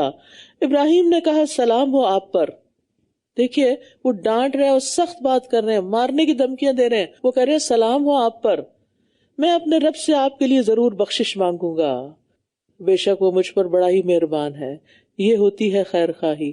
ایسے کرتے ہیں گھر والوں کو تبلیغ، یہ کہہ کے کہ وہ بات نہیں سنتے، بس میں نہیں اب کچھ کہتی، نہیں، وہ اگر آپ کو جان سے مارنے کی دھمکی بھی دے تب بھی آپ نے ان کو بتانا ہے، تب بھی آپ ان کے ساتھ حسن سلوک کریں گے، تب بھی آپ ان کے لیے دعائیں مانگیں گے اور نرمی کا معاملہ کریں گے۔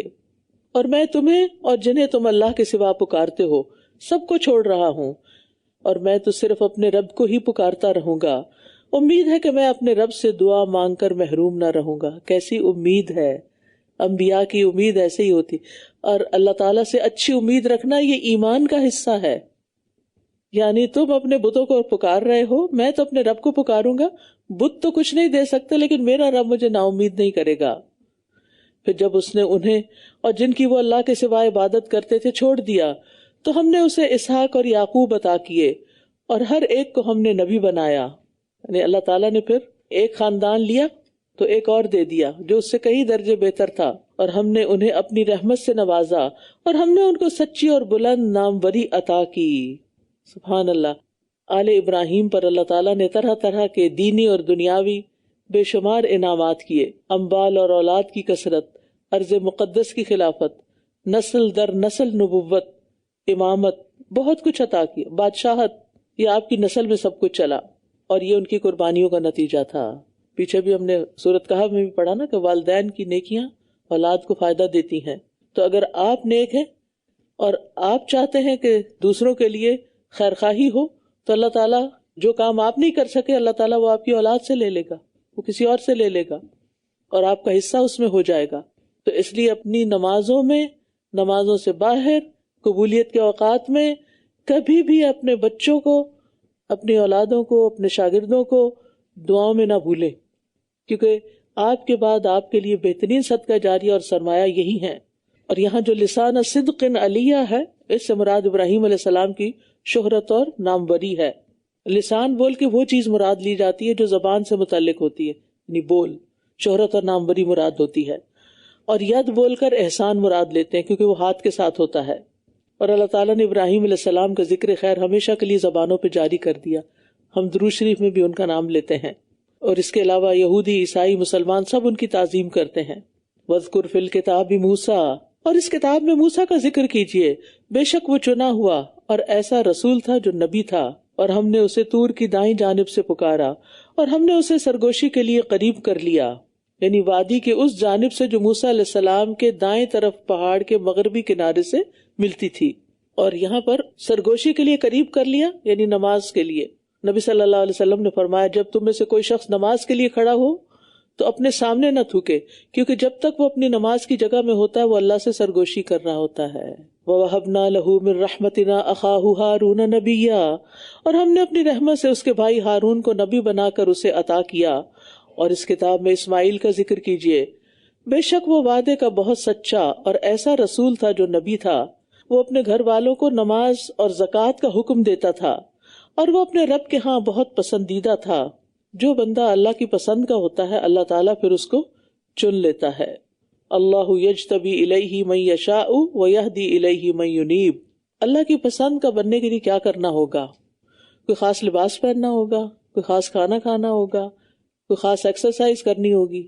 لوگوں کی پسند کا بننے کے لیے تو ایسے ہی کرتے ہیں نا، ہر چیز نہیں کھاتے کیونکہ پھر جسم کا فگر جو ہے وہ خراب ہو جائے گا، ہر طرح کا لباس نہیں پہنتے، مخصوص لباس پہنتے ہیں تاکہ لوگوں میں جج جائیں، کئی دفعہ آئینہ دیکھ کر اپنے آپ کو سنوارتے ہیں، لیکن پھر بھی لوگ جس کو چاہتے ہیں پسند کرتے ہیں، جس کو چاہتے ہیں نہیں کرتے۔ اکثر لوگوں کو شکوہ رہتا ہے کہ لوگ مجھے پسند نہیں کرتے، حالانکہ ساری سرتوڑ کوششیں ہو چکی ہوتی ہیں ان کے پسندیدہ بننے کی۔ اس کے برعکس رب کا پسندیدہ بننے کے لیے کیا کرنا چاہیے؟ مرضیہ۔ رسول اللہ صلی اللہ علیہ وسلم کے فرمان کے مطابق کسی بندے کا فرائض کی ادائیگی اور نوافل کی کثرت رب کا پسندیدہ بننے میں مدد دیتی ہے۔ یہ حدیث نہیں ہے، اس کے مفہوم ہے، جس کی وجہ سے اللہ تعالیٰ اس سے محبت کرنے لگتا ہے۔ تو آپ دیکھیے کہ آپ اپنی فرض نمازوں کا اہتمام کیسے کرتے ہیں اور اس کے ساتھ ساتھ نوافل کتنے پڑھتے ہیں۔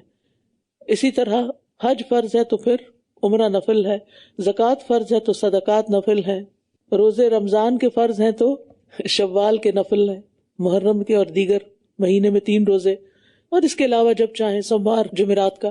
تو ہم میں سے ہر ایک نے دیکھنا ہے کہ ہم نے دین کو صرف فرض کے درجے پہ لیا ہوا ہے یا نوافل بھی ادا کرتے ہیں۔ ہر معاملے نفل کیا ہوتا ہے؟ والنٹیرلی کوئی کام کرنا۔ تو اسی طرح ایک جاب ہم کرتے ہیں، اس کے گھنٹے ہوتے ہیں، اس کی ایک جاب ڈسکرپشن ہوتی ہے، اس کے مطابق کام کرنا ہوتا ہے۔ اس کے علاوہ اگر ہم ایکسٹرا ٹائم دیتے ہیں جو جاب آورز کے علاوہ ہے تو یہ آپ کا نفل ہو گیا، جو آپ کی جاب ڈسکرپشن میں نہیں لکھا ہوا لیکن آپ پھر بھی کسی ضرورت کے تحت وہ کام کرتے، اور خصوصاً اللہ کے دین کا کام، تو یہ کیا ہے؟ یہ نفل ہے۔ فرض تو فرض ہے، لیکن آپ نے جو نفل ادا کیا اس کی وجہ سے آپ اللہ تعالیٰ کے اور قریب ہو گئے۔ تو دینے والے بنیے، ایکسٹرا کام کیجیے، این ایکسٹرا مائل، ٹھیک ہے؟ صرف ڈاٹ ٹو ڈاٹ نہیں، یہاں سے میری حد ختم ہو گئی، یہاں بس اب مجھے چیک آؤٹ کرنا ہے، 12 بج گئے۔ وَاذْكُرْ فِي الْكِتَابِ إِدْرِيسَ إِنَّهُ كَانَ صِدِّيقًا نَبِيًّا، اور اس کتاب میں ادریس کا ذکر کیجیے، بے شک وہ نہایت سچا اور نبی تھا، اور ہم نے اسے ایک بلند مقام پر اٹھا لیا۔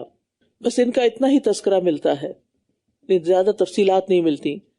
آدم کی اولاد میں سے یہ وہ انبیاء ہیں جن پر اللہ نے انعام کیا تھا، اور کچھ وہ جنہیں ہم نے نوح کے ساتھ سوار کیا تھا، اور کچھ ابراہیم اور اسرائیل یعنی یعقوب کی اولاد میں سے، اور ان میں سے ہیں جن کو ہم نے ہدایت دی اور ہم نے چن لیا۔ جب ان پر رحمان کی آیات پڑھی جاتی ہیں تو وہ سجدہ کرتے ہوئے اور روتے ہوئے گر پڑتے تھے، یعنی ان کا دل پسیج اٹھتا تھا اور وہ اللہ کے آگے جھک جاتے تھے۔ پھر ان کے بعد ایسے برے جانشین آئے جنہوں نے نماز ضائع کر دی۔ اللہ تعالیٰ کن کو برا کہہ رہا ہے؟ جو نماز نہیں پڑھتے، یا پڑھتے ہیں تو اس طریقے پہ نہیں پڑھتے جس پہ پڑھنی چاہیے، اور نفسانی خواہشات کی پیروی کرنے لگے، صرف خواہشات کی پوجا، خواہشوں کے بندے، تو عنقریب وہ گمراہی کے انجام کو جا پہنچیں گے۔ یعنی انعام یافتہ لوگوں کے برعکس اب ان لوگوں کا ذکر ہے جن کا انجام ہلاکت خیز ہے۔ یہ نماز کو ضائع کرنا کیا ہے؟ لوگوں نے ابن مسعود سے یہ سوال کیا، انہوں نے کہا اس سے مراد نماز کو اتنی دیر سے پڑھنا کہ اس کا وقت نکل جائے، لیٹ کر کے نماز پڑھنا۔ لوگوں نے کہا ہم تو یہ سمجھتے تھے کہ نماز کو چھوڑ دینا اسے ترک کرنا ہے۔ فرمایا اگر وہ نماز چھوڑ دیتے تو کافر ہو جاتے، یعنی پڑھنے والوں نے ہی ضائع کیا، یہ مراد ہے اس سے۔ الا من تاب وآمن وعمل صالحا، سوائے ان کے جو توبہ کر لیں، اور توبہ میں کیا ہے؟ پھر نمازیں وقت پر پڑھیں اور ایمان لے آئیں اور نیک عمل کریں، تو یہی لوگ جنت میں داخل ہوں گے، اور وہ کچھ بھی ظلم نہ کیے جائیں گے، ہمیشگی کے باغات میں جن کا وعدہ رحمان نے اپنے بندوں سے غائبانہ طور پر کیا ہے، بے شک اس کا وعدہ پورا ہو کر رہنے والا ہے۔ وہ اس میں کوئی لغو بات نہیں سنیں گے مگر سلامتی کی بات، اور وہاں ان کے لیے صبح و شام ان کا رزق ہوگا۔ یہ ہے وہ جنت جس کا وارث ہم اپنے بندوں میں سے اسے بنائیں گے جو متقی ہوگا، اور ہم آپ کے رب کے حکم کے بغیر نہیں اترتے، اسی کا ہے جو ہمارے آگے ہے اور جو ہمارے پیچھے ہے اور جو اس کے درمیان ہے، اور آپ کا رب کبھی بھولنے والا نہیں ہے. یعنی فرشتے جو ہیں وہ جب اترتے ہیں، چاہے عذاب لے کے چاہے وہی لے کے، وہ اللہ کے اذن سے آتے ہیں، خود سے نہیں آتے. ان الحکم الا للہ، اصل حکم اور فیصلہ اللہ کا ہوتا ہے. رب ہے آسمانوں اور زمین کا اور جو ان دونوں کے درمیان ہے، بس آپ اسی کی عبادت کیجئے اور اسی کی عبادت پر جمے رہیے، استقامت اختیار کیجئے. کیا آپ اس کا کوئی اور ہم نام جانتے ہیں؟ نہیں، کوئی اور ہے ہی نہیں اس جیسا. وَيَقُولُ الْإِنسَانُ أَإِذَا مَا مِتُّ لَسَوْفَ أُخْرَجُ حَيًّا، اور انسان کہتا ہے جب میں مر جاؤں گا تو کیا واقعی میں زندہ کر کے نکالا جاؤں گا، دوبارہ قبر سے زندہ ہو کے اٹھوں گا؟ کیا انسان کو یاد نہیں آتا کہ ہم نے اس سے پہلے بھی اسے پیدا کیا تھا حالانکہ وہ کوئی چیز نہ تھا؟ بس آپ کے رب کی قسم، بے شک ہم انہیں اور شیاطین کو اکٹھا کریں گے، پھر ہم ضرور انہیں جہنم کے گرد گھٹنوں کے بل گرے ہوئے حاضر کریں گے. پھر ہم ہر گروہ میں سے اس کو ضرور کھینچ نکالیں گے جو ان میں سے رحمان کے مقابلے پر سرکشی میں زیادہ سخت تھا. پھر ہم بھی ان کو خوب جانتے ہیں جو اس جہنم میں جھونکے جانے کے زیادہ مستحق ہیں. وَإِن مِّنكُمْ إِلَّا وَارِدُهَا كَانَ عَلَىٰ رَبِّكَ حَتْمًا مَّقْضِيًّا، اور تم میں سے ہر ایک اس پر وارد ہونے والا ہے. کس پر؟ جہنم پر. یہ آپ کے رب کے ذمہ طے شدہ حتمی فیصلہ ہے. جہنم کے اوپر ایک پل رکھا جائے گا اور اس پر سے ہر نیک و بد کو گزرنا ہوگا، اور پھر مومنوں کے لیے وہ آرام دہ ہوگا جبکہ غیر مومن کے لیے ہلاکت کا باعث ہوگا. عبداللہ بن مسعود اس آیت کی تفسیر میں فرماتے ہیں کہ رسول اللہ صلی اللہ علیہ وسلم نے فرمایا تمام انسان جہنم سے گزریں گے، بعد میں اپنے اعمال کے مطابق وہاں سے نکل آئیں گے.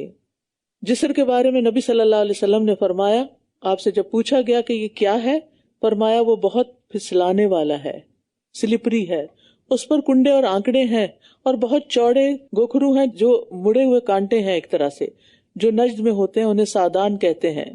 مومن اس پر سے نگاہ کی طرح، بجلی کی طرح، آندھی کی طرح اور بہترین گھڑ سواروں اور اونٹ کے سواروں کی طرح گزر جائیں گے. یعنی جیسے نگاہ ایسے اٹھائے بس اتنی دیر میں گزر گئے. پھر کوئی صحیح سلامت بچ کر نکلنے والا ہوگا، کوئی زخمی ہو کر بچ نکلنے والا ہوگا، کوئی جہنم کی آگ میں گرا دیا جانے والا ہوگا، یہاں تک کہ ان کا آخری شخص گھسٹتا ہوا گزر جائے گا. پتہ نہیں کتنا وقت لگے گا اس کو.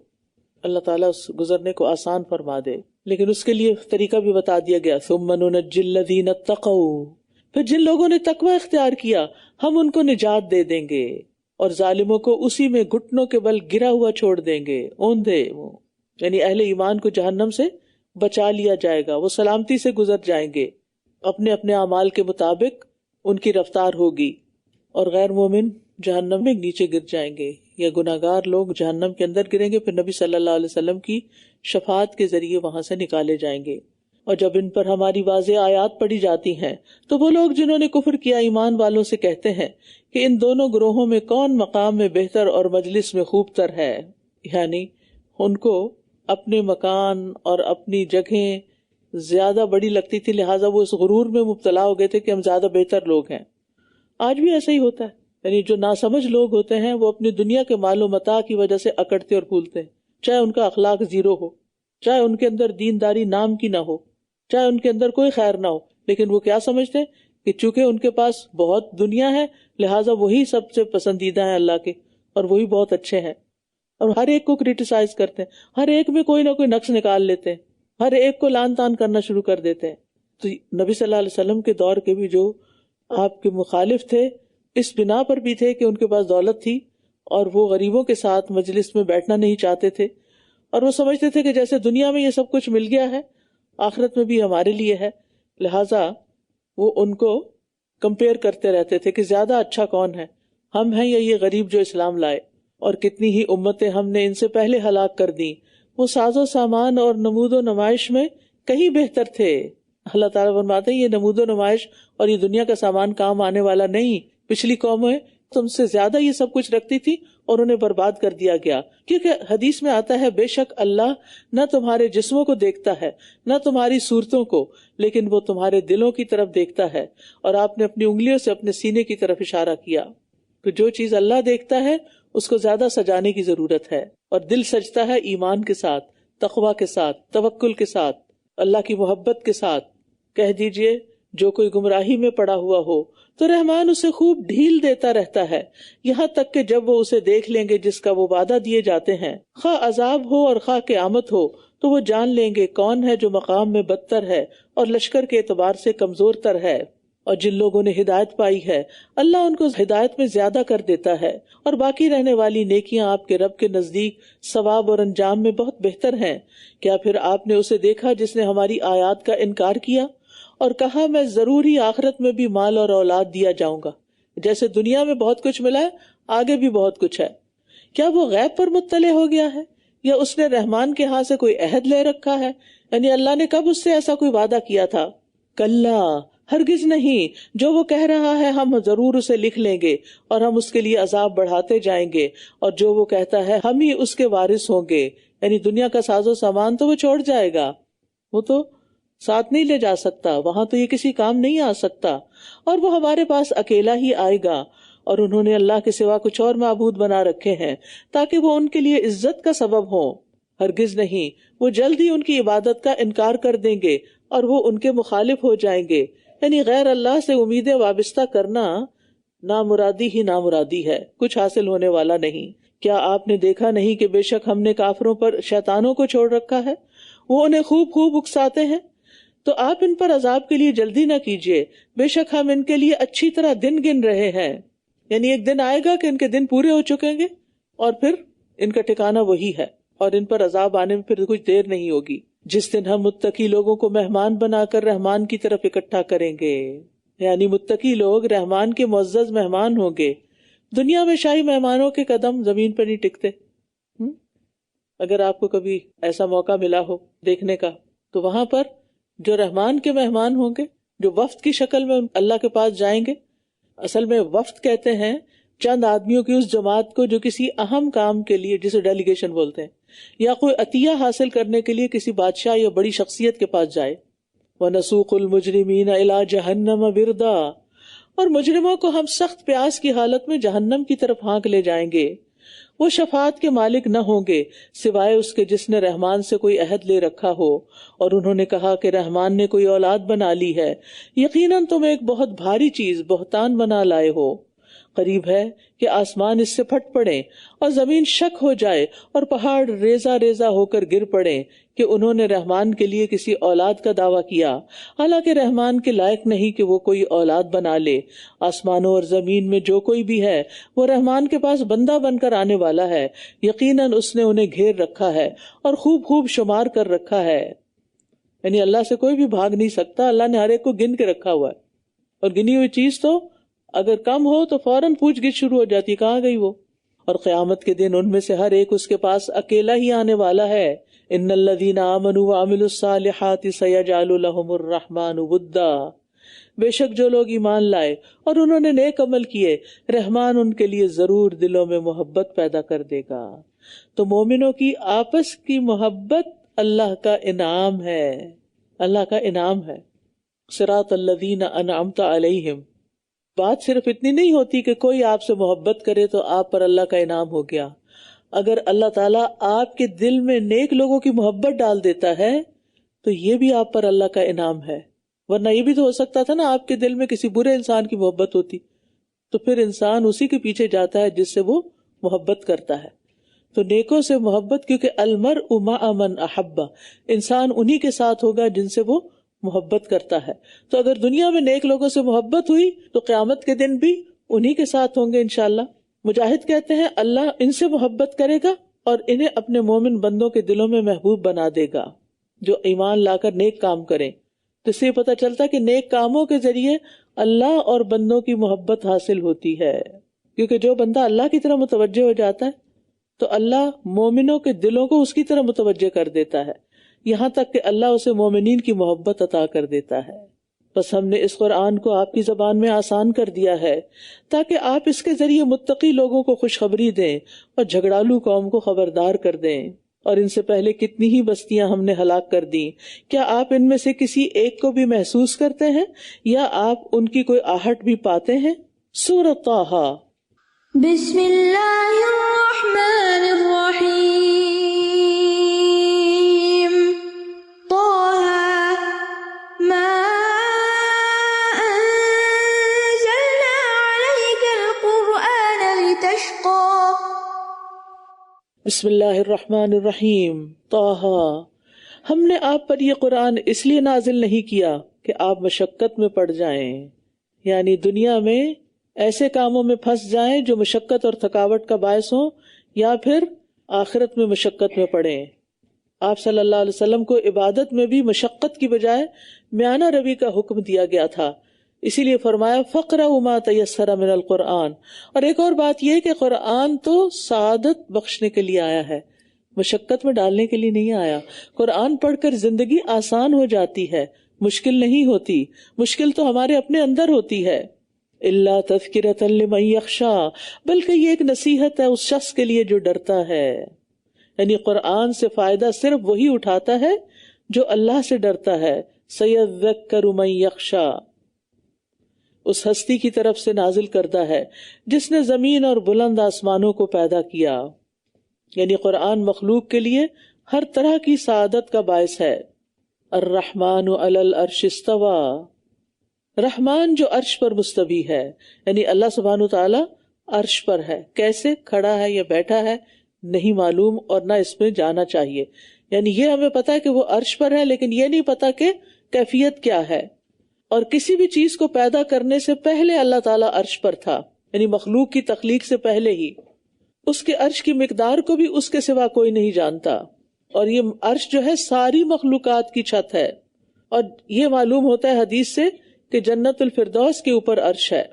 نبی صلی اللہ علیہ وسلم نے فرمایا جنت میں 100 درجے ہیں، ہر 2 درجوں کے درمیان 100 سال کا فاصلہ ہے، ایک درجے سے دوسرے درجے تک جانے میں 100 سال لگتے ہیں، اور 100 درجے ہیں، جیسا کہ زمین اور آسمان کے درمیان کا فاصلہ، اور فردوس اس کا اعلیٰ ترین درجہ ہے۔ پھر وہ کہاں ہوگی سوچئے، اس سے 4 نہریں نکلتی ہیں اور اس کے اوپر عرش ہے۔ جب بھی تم اللہ سے سوال کرو تو جنت الفردوس کا سوال کرو۔ لہو ما فی السماوات و ما فی الارض، اسی کا ہے جو کچھ آسمانوں اور زمین میں ہے اور جو ان دونوں کے درمیان ہے اور جو گیلی مٹی کے نیچے ہے، سب کا مالک اللہ ہے۔ اور اگر آپ بلند آواز سے بات کریں تو یقیناً وہ جانتا ہے چھپی ہوئی باتوں کو اور پوشیدہ تر بات کو بھی، جو ابھی زبان پر آئی ہی نہیں۔ اللہ وہ ہے جس کے سوا کوئی معبود نہیں، اللہ لا الہ الا هو لہ الاسماء الحسنی، اللہ وہ ہے جس کے سوا کوئی معبود نہیں، سب اچھے اچھے نام اسی کے ہیں۔ یعنی اس صورت میں اللہ کے جو نام آئے ہیں ان کو بھی آپ نے ہائی لائٹ کرنا ہے، پہچاننا ہے، اور اس کے مطابق دعا بھی کرنی ہے، اور ویسے بھی عمومی طور پر اللہ کے ناموں کو یاد کرنا چاہیے اور اس میں غور و فکر بھی کرنا چاہیے۔ وَهَلْ أَتَاكَ حَدِيثُ مُوسَىٰ، اور کیا آپ کے پاس موسیٰ کی خبر آئی ہے؟ یعنی موسیٰ علیہ السلام کا قصہ بیان کرنے کا مقصد آپ صلی اللہ علیہ وسلم کو تسلی دینا تھا، اور یہاں پر آپ دیکھیے کہ سوال کے انداز میں بات کی گئی ہے، کوئی سوال پوچھنا نہیں تھا، لیکن یہ ایک سٹائل ہوتا ہے بات کرنے کا جس میں دوسرے کو ڈائریکٹ حکم دینے کی بجائے اس سے سوالی انداز میں بات کی جاتی ہے، اور اس طرح دوسرا بھی سوچنے سمجھنے پر مجبور ہو جاتا ہے۔ جب اس نے ایک آگ دیکھی تو اپنے گھر والوں سے کہا تم ٹھہرو، میں نے ایک آگ دیکھی ہے، شاید کہ میں تمہارے پاس اس سے کوئی انگارہ لے آؤں یا اس آگ کے پاس کوئی رہنمائی پاؤں۔ پھر جب وہ اس کے پاس آیا تو پکارا گیا اے موسیٰ، یقیناً میں ہی تمہارا رب ہوں، بس اپنے دونوں جوتے اتار دو کیونکہ تم طوا کی مقدس وادی میں ہو۔ تو اس سے پتہ چلتا ہے کہ مسجدوں وغیرہ میں جوتے اتار کے جانا چاہیے، لیکن اگر آپ کسی پلے گراؤنڈ میں ہیں اور جگہ پاک ہے، جوتا بھی پاک ہے، تو نماز اس میں بھی ہو سکتی ہے۔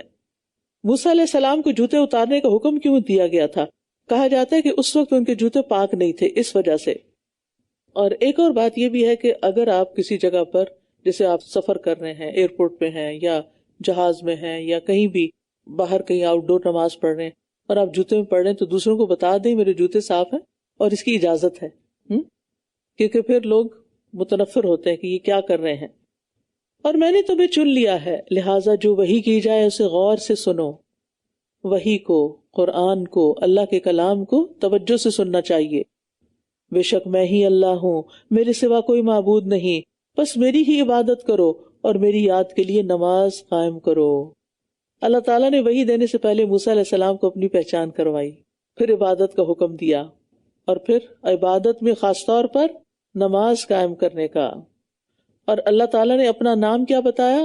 اننی انا اللہ، کہ میرا نام اللہ ہے، یہ اس کا ذاتی نام ہے، باقی سارے صفاتی نام ہیں، اور اللہ میں ہی باقی سارے نام آتے ہیں، جیسے اللہ مالک ہے، اللہ خالق ہے، تو اللہ ہر ایک کے ساتھ لگتا ہے۔ اور عبادت کا جو حکم دیا گیا تو عبادت میں ہر وہ عمل آ جاتا ہے جو انتہائی محبت کے ساتھ، انتہا درجے کی عاجزی اور تعظیم کے ساتھ کیا گیا ہو۔ اس میں قول، فعل اور دل کا اخلاص سبھی شامل ہے، اخلاص بھی عبادت ہے۔ اور نماز کو خاص طور پر اس لیے علیحدہ بیان کیا گیا اس کی اہمیت کے پیش نظر، اور موسیٰ علیہ السلام کو پہلی وحی میں نماز کا حکم دیا جا رہا ہے، اور نبی صلی اللہ علیہ وسلم کو بھی ابتدائی وحی میں فرمایا گیا وَرَبَّكَ فَكَبِّرْ۔ تو نماز کا اصل مقصد یہ ہے کہ بندہ اللہ کی یاد سے غافل نہ ہو، ایک نماز پڑھنے کے بعد اگلی نماز کا انتظار رہے، اور دوسری بات یہ ہے کہ بھول جانے کی صورت میں یاد آنے پر فوراً نماز پڑھ لی جائے۔ ان الساعۃ آتیۃ اکاد اخفیھا لتجزا کل نفس بما تسعی، بے شک قیامت آنے والی ہے، میں اسے پوشیدہ رکھنا چاہتا ہوں تاکہ ہر شخص کو اس کی کوشش کا بدلہ دیا جائے۔ یہ ہے مقصد قیامت کے آنے کا، اور اس کا آنا یقینی ہے، اور اللہ سبحانہ تعالیٰ نے اس کے واقع ہونے کو پوشیدہ نہیں رکھا، اس کے دن کو پوشیدہ رکھا اور لوگوں کو بتا دیا تاکہ وہ غفلت کا شکار نہ ہو۔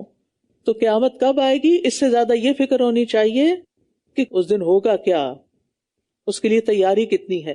ایک شخص نے نبی صلی اللہ علیہ وسلم سے پوچھا کہ اللہ کے رسول قیامت کب آئے گی؟ آپ نے فرمایا تم نے اس کے لیے کیا تیاری کر رکھی؟ اکثر لوگوں کو آپ دیکھیں ان کا انٹرسٹ کس میں ہوتا ہے، قیامت آنے کی نشانیاں آ گئی ہیں، فلاں نشانی بھی آ گئی، فلاں بھی آ گئی، اب ایسا ہو کر کچھ لوگ تو بے انتہا تفصیلات میں چلے جاتے ہیں۔ ٹھیک ہے، نشانیاں تو ہمیں قرآن و سنت میں بتائی گئی ہیں، وہ معلوم ہونی چاہیے کہ قرب قیامت کی نشانیاں کیا ہیں، لیکن اس میں ٹو مچ وقت لگانا اور عمل سے دور ہونا یہ گھاٹے کا سودا ہے۔ بس وہ شخص تمہیں ہرگز اس سے روک نہ دے جو اس پر ایمان نہیں رکھتا اور اپنی خواہش نفس کی پیروی کرتا ہے، ورنہ تم ہلاک ہو جاؤ گے۔ یعنی کفار دلیل کی بجائے خواہشات کی پیروی کرتے ہیں، تو تمہیں ان کی پیروی نہیں کرنی، کیونکہ اندھی تقلید جو ہے وہ نہیں کرنی چاہیے۔ انسان کسی کے بھی پیچھے جائے تو دیکھ کے جائے۔ بعض اوقات لوگ ایک گاڑی کو فالو کر رہے ہوتے ہیں نا کسی وجہ سے، وہ گاڑی مڑتی ہے تو وہ بھی بے سوچے سمجھے پیچھے مڑ جاتے ہیں، کیونکہ عقل سے کام نہیں لے رہے ہوتے۔ تو اس سے یہ بات بھی پتہ چلتی ہے کہ دنیا پرست لوگ اور ایسے لوگ جو دین کے معاملے میں بہت بیک سے خیالات رکھتے ہیں اور کچھ بھی کرنا نہیں چاہتے، ان کی صحبت اختیار نہیں کرنی چاہیے۔ شاہ عبد القادر کہتے ہیں، نہ روک دے اس سے، یعنی قیامت کے یقین لانے سے یا نماز سے، جب اللہ تعالیٰ نے موسیٰ علیہ السلام کو برے کی صحبت سے منع کیا تو اور کوئی کیا ہے۔ وَمَا تِلْكَ بِيَمِينِكَ يَا موسیٰ، اور اے موسیٰ یہ تمہارے دائیں ہاتھ میں کیا ہے؟ اس کا یہ مطلب نہیں کہ اللہ تعالیٰ کو پتہ نہیں تھا، یہ اس لیے کہا گیا تاکہ موسیٰ علیہ السلام اس پر توجہ دیں، ان کو یقین ہو جائے، اور پھر اب اس سے جو کام لیا جانا ہے تو اس کے بارے میں ان کو تیار کیا جائے۔ اس نے کہا یہ میری لاٹھی ہے، میں اس پہ ٹیک لگاتا ہوں اور اس سے اپنی بکریوں پر پتے جھاڑتا ہوں، اور اس میں میرے لیے کچھ اور فائدے بھی ہیں۔ اللہ نے صرف ایک سوال کیا تھا، موسیٰ علیہ السلام نے لمبا جواب دیا، کیونکہ جس سے بات کرنے کا شوق ہوتا ہے انسان چاہتا ہے کہ وہ بات کبھی ختم ہی نہ ہو، بس باتیں کرتے ہی چلے جائیں۔ تو ان کو اللہ سبحانہ وتعالیٰ سے بات کرنے میں کتنا لطف آ رہا ہوگا، سوچئے ذرا، یعنی ایسا ایکسپیرینس تو کسی کا ہو نہیں سکتا نا۔ اچھا ایک اور بات ہے، ہم کسی بڑے سے ملتے ہیں، کسی سیلیبریٹی سے یا کسی، تو ہم مل کے گھبرا جاتے ہیں، ہمیں تو بات کرنا بھول جاتی۔ موسیٰ علیہ السلام کا ایمان دیکھیں، ان کی تربیت دیکھیں، اللہ تعالیٰ سے بات کر رہے ہیں، اللہ تعالیٰ نے پوچھا کیا ہے تمہارے ہاتھ میں، تو کتنے کانفیڈنس کے ساتھ سارا جواب دیا ہے۔ یہ ان کو تیار کیا گیا تھا فرعون کے دربار میں جانے کے لیے کہ بات کرتے ہوئے کسی قسم کی گھبراہٹ ہی نہ ہو۔ اللہ تعالیٰ نے پہلے خود بات کر لی اور ان کو تیار کیا۔ تو جو دین کا داعی ہوتا ہے، مبلغ ہوتا ہے، اس کے اندر کانفیڈنس بھی ہونا چاہیے، اور یہ کانفیڈنس رگڑے کھا کے آتا ہے۔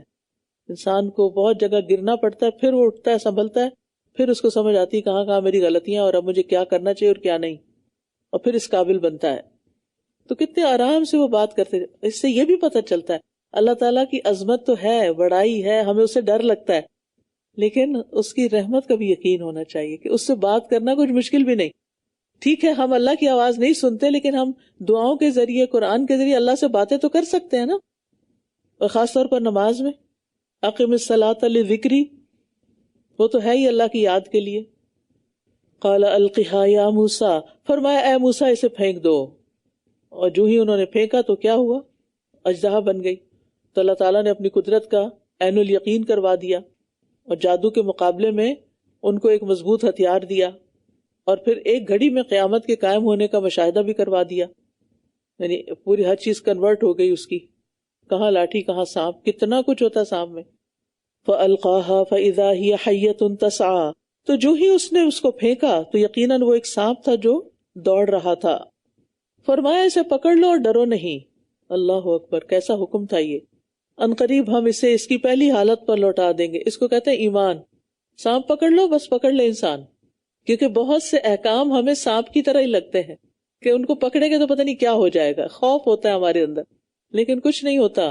اللہ کا حکم ہے نا، اللہ ساتھ دیتا ہے، اللہ مدد کرتا ہے اگر آپ اپنی نیت میں سچے ہوں.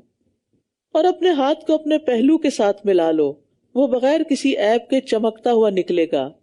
یہ ایک دوسری نشانی ہے تاکہ ہم تمہیں اپنی بڑی بڑی نشانیاں دکھائیں. یعنی موسیٰ علیہ السلام کو مزید بڑے معجزے عطا کرنے کے لیے اللہ تعالیٰ نے پہلے یہ عطا کیے. اذهب الى فرعون انه طغى، فرعون کی طرف جاؤ کیونکہ وہ سرکش ہو گیا ہے. یعنی معجزات عطا کرنے کے بعد متکبر فرعون کو تبلیغ کا حکم دیا گیا.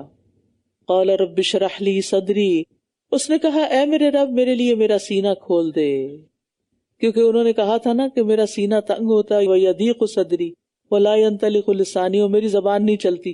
ہم سب کو یہی خوف ہوتا ہے نا تبلیغ کرنے میں، تو یہ دعا پڑھ لیں اللہ تعالیٰ کھول دے گا. اور دوسری بات، اہم بات، دین کی دعوت دینے کے لیے پہلے اپنا شرح صدر ضروری ہوتا ہے کہ جس چیز کی طرف آپ لوگوں کو بلا رہے ہیں آپ کو بھرپور یقین ہو، کیونکہ وہ پھر آپ کے الفاظ نہیں بولتے، آپ کا یقین بول رہا ہوتا ہے کہ آپ جو کہہ رہے ہیں وہ سچ ہے اور وہ اللہ ہی کا کلام ہے اور اللہ ہی کی طرف بلایا جا رہا ہے. کیونکہ ورنہ تو کیا ہوتا ہے، انسان گھبراہٹ کے مارے بات کچھ کرنا چاہتا ہو کچھ جاتی ہے اگر یقین نہیں ہوتا اپنی بات کا، اور پھر بعض اوقات کہہ کے دل خوش ہونے کی بجائے اطمینان قلب میں جو بے قراری شروع ہو جاتی ہے، پتہ نہیں میں نے غلط تو نہیں، پھر لوگوں سے کہتے ہیں میں نے غلط تو نہیں کہا تھا کہیں. اور پھر جب انسان کے دل میں تنگی آ جاتی ہے تو اس سے خیر کا کام محال ہو جاتا ہے. دلوں میں تنگیاں نہیں ہونی چاہیے، سینہ کھلا ہونا چاہیے. رب اشرح لی صدری ویسر لی امری، اور میرے لیے میرا کام آسان کر دے، یعنی تبلیغ کا کام اور جو بھی میں کرنے جا رہا ہوں. واحلل عقدۃ من لسانی، اور میری زبان کی گرہ کھول دے. موسیٰ علیہ السلام نے اللہ تعالیٰ سے دعا کی، اللہ میری کمزوری دور کر دے، میری زبان کی گرہ کھول دے، مجھے بولنا سکھا دے. یفقہوا قولی، تاکہ وہ میری بات سمجھ جائیں، یعنی ایسی بات کروں کہ لوگوں کو بات سمجھ آ جائے، اور میرے لیے میرے گھر والوں میں سے ایک مددگار بنا دے. پھر یاد رکھیے دین کا کام اکیلے نہیں ہوتا، یہ ایک ٹیم ورک ہوتا ہے. اکیلے آپ تھک جائیں گے، ہار جائیں گے، آپ کو مددگار چاہیے ہوتے ہیں.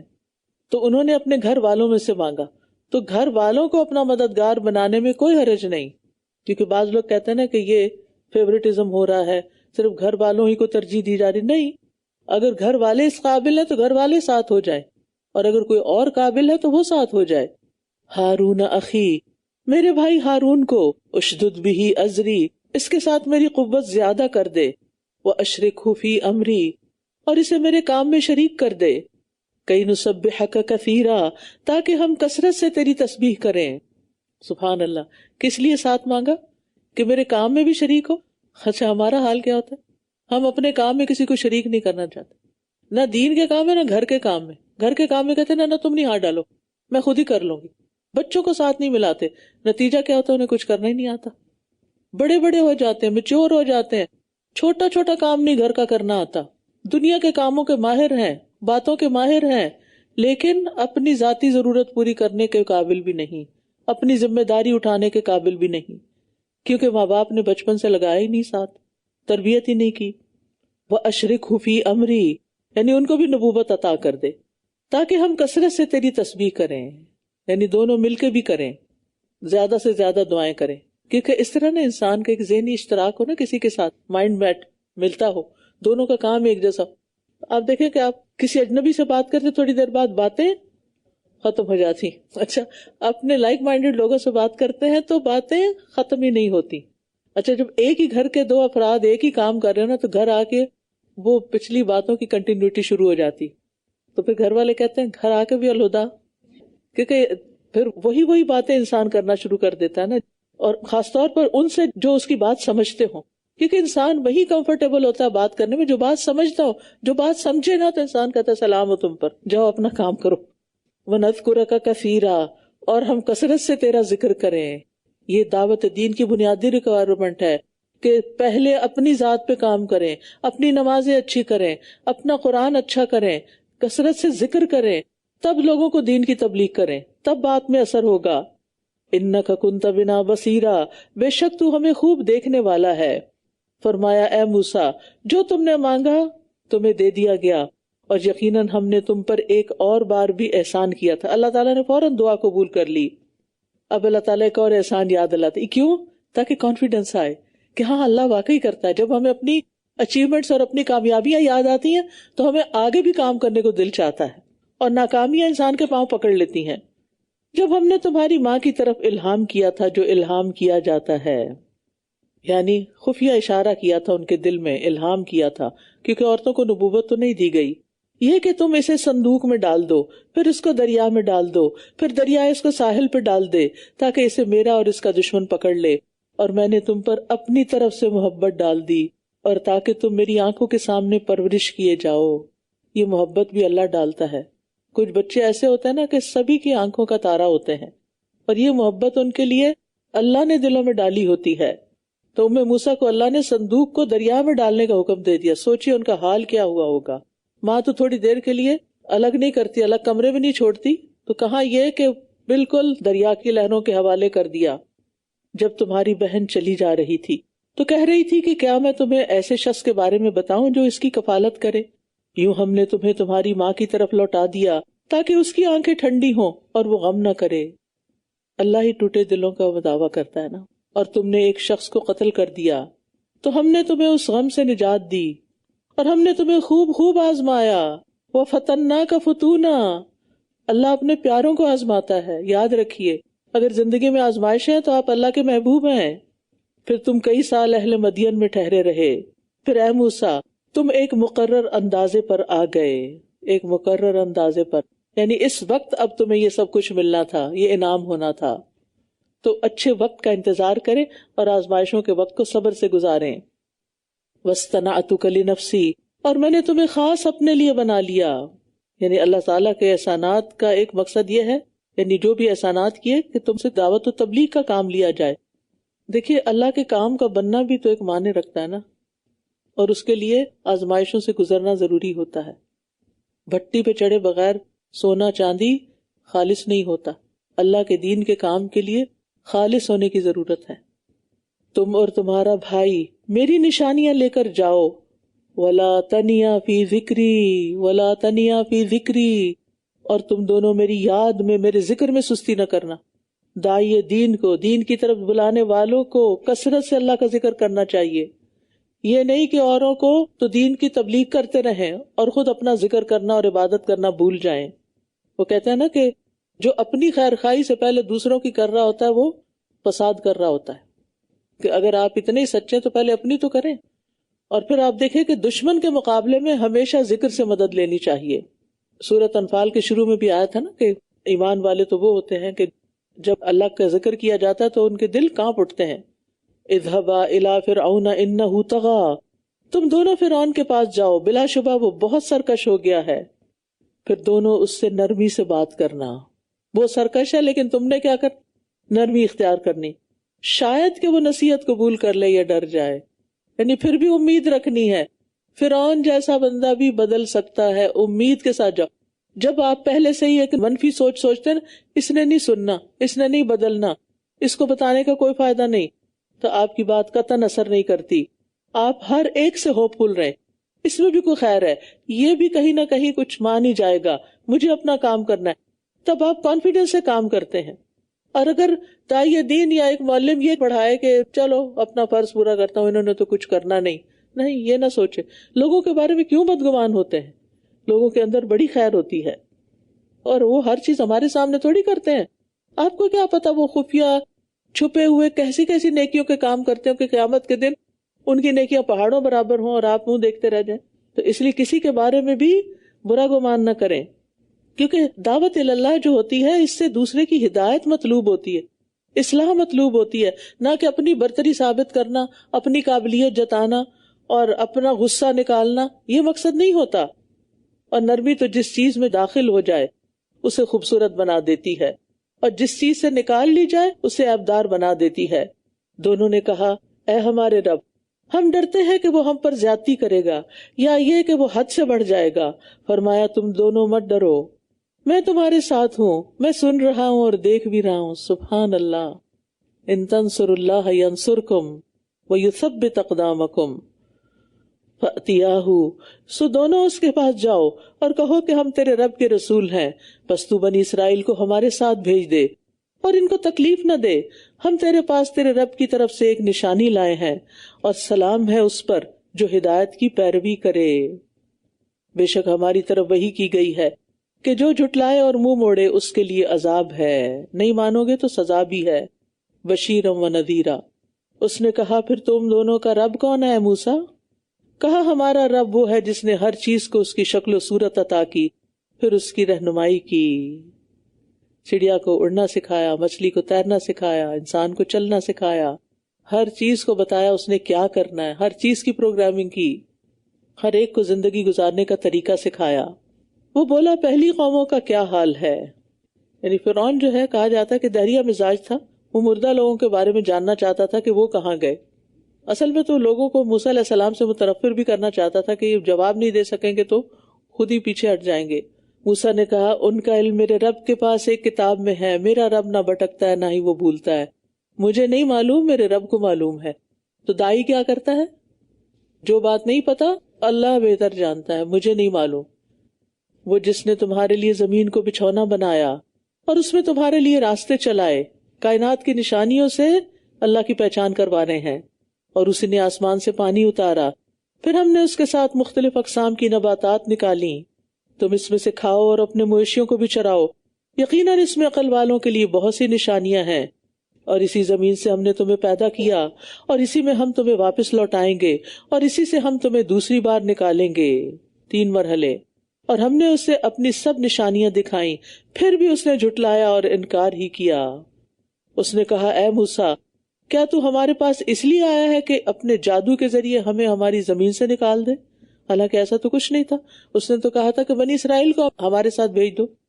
تو ہم بھی تیرے پاس ایسا ہی جادو لائیں گے، بس تو ہمارے اور اپنے درمیان ایک کھلے ہموار میدان میں وعدے کا وقت مقرر کر دے، نہ ہم اس کی خلاف ورزی کریں اور نہ تم کرنا. فرعون نے اپنے آپ کو سچا ثابت کرنے کے لیے یہ ڈھونگ رچایا. اس نے کہا تمہارے وعدے کا دن جشن کا دن ہے، اور یہ کہ لوگ چاشت کے وقت اکٹھے کیے جائیں، چھٹی کے دن لوگوں کو اکٹھا کیا جائے جب سب لوگ آ سکیں. چنانچہ فرعون واپس پلٹا، پھر اس نے اپنی تدابیر جمع کی اور وہ مقابلے کے لیے آ گیا. موسیٰ نے ان سے کہا افسوس تم پر، اللہ پر جھوٹ مت گھڑو ورنہ وہ تمہیں عذاب کے ساتھ فنا کر دے گا، اور جس نے جھوٹ گھڑا یقیناً وہ نامراد ہوا. تو فرعون اور اس کے ساتھی اپنے معاملے میں آپس میں جھگڑنے لگے اور انہوں نے چپ کے مشورے کیے. کہنے لگے یقیناً یہ دونوں جادوگر ہیں جو یہ چاہتے ہیں کہ تمہیں اپنے جادو کے ذریعے تمہاری سرزمین سے نکال دیں اور تمہارے مثالی طریقہ زندگی کا خاتمہ کر دیں. ان کو اس کی فکر تھی کہ ہماری تہذیب ختم ہو جائے گی، لہٰذا تم بھی اپنی تدابیر جمع کر لو، پھر صف بنا کر آ جاؤ، اور جو آج غالب آئے گا یقیناً وہی کامیاب ہوگا. انہوں نے کہا اے موسیٰ، یا تو یہ کہ تم ڈالو اور یا یہ کہ ہم ہوں جو پہلے ڈالیں. اس نے کہا بلکہ تم ہی ڈالو. تب اچانک ان کی رسیاں اور ان کی لاٹھیاں ان کے جادو کی وجہ سے موسیٰ علیہ السلام کو یوں محسوس ہونے لگی کہ واقعی وہ دوڑ رہی ہیں. یعنی ان کی زبردست مہارت تھی اور بہت بڑا جادو لائے تھے. بس موسیٰ نے اپنے دل میں کچھ خوف محسوس کیا. انسان بھی تھے نا، بشر ہوتے ہیں پیغمبر. ہم نے کہا ڈرو مت، بے شک تم ہی غالب رہو گے، اور جو تمہارے دائیں ہاتھ میں ہے اسے پھینک دو، اور جو کچھ انہوں نے بنایا ہے وہ اسے نگل جائے گا. جو کچھ انہوں نے بنایا ہے وہ جادوگر کی چال ہی تو ہے، اور جادوگر فلاح نہیں پا سکتا جہاں کہیں سے وہ آئے. اس سے جادوگر کی کامیابی کی تمام اقسام کی نفی کر دی گئی ہے. جادوگر کسی کا کچھ نہیں بگاڑ سکتے، ضرورت اس بات کی کہ اپنا ایمان مضبوط کیا جائے. کسی کی نظر آپ کو نقصان نہیں دیتی، آپ اپنے لیے حفاظت کی دعائیں پڑھتے رہا کریں۔ تو جادوگر سجدے میں گرا دیے گئے، کہنے لگے ہم ہارون اور موسیٰ کے رب پر ایمان لائے۔ فرعون نے کہا تم اس پر ایمان لے آئے اس سے پہلے کہ میں تمہیں اجازت دوں، یقیناً یہی تمہارا بڑا ہے جس نے تمہیں جادو سکھایا ہے، تو اب میں ضرور تمہارے ہاتھوں اور تمہارے پاؤں کو مخالف سمت سے کاٹ دوں گا، اور میں ضرور تمہیں کھجور کے درختوں کے تنوں پر سولی چڑھا دوں گا، اور تم جان لو گے کہ ہم میں سے کون عذاب دینے میں زیادہ سخت ہے اور زیادہ باقی رہنے والا ہے۔ یعنی فرعون کیا کر رہا تھا؟ عوام میں شک و شبہ پیدا کرنے کے لیے جادوگروں کو دھمکی دے رہا تھا۔ انہوں نے کہا ہم تجھے ہرگز ترجیح نہیں دیں گے اس پر جو کھلی نشانیوں میں سے ہمارے پاس آ چکا، اور اس رب پر جس نے ہمیں پیدا کیا، بس تو فیصلہ کر دے جو بھی تو فیصلہ کرنے والا ہے، تو صرف اسی دنیا کی زندگی کا فیصلہ کر سکتا ہے۔ یعنی جادوگر حق کو دیکھ کر ایمان میں پختہ ہو گئے، کسی چیز کی پرواہ نہیں اب انہیں، نہ اپنی جان کی۔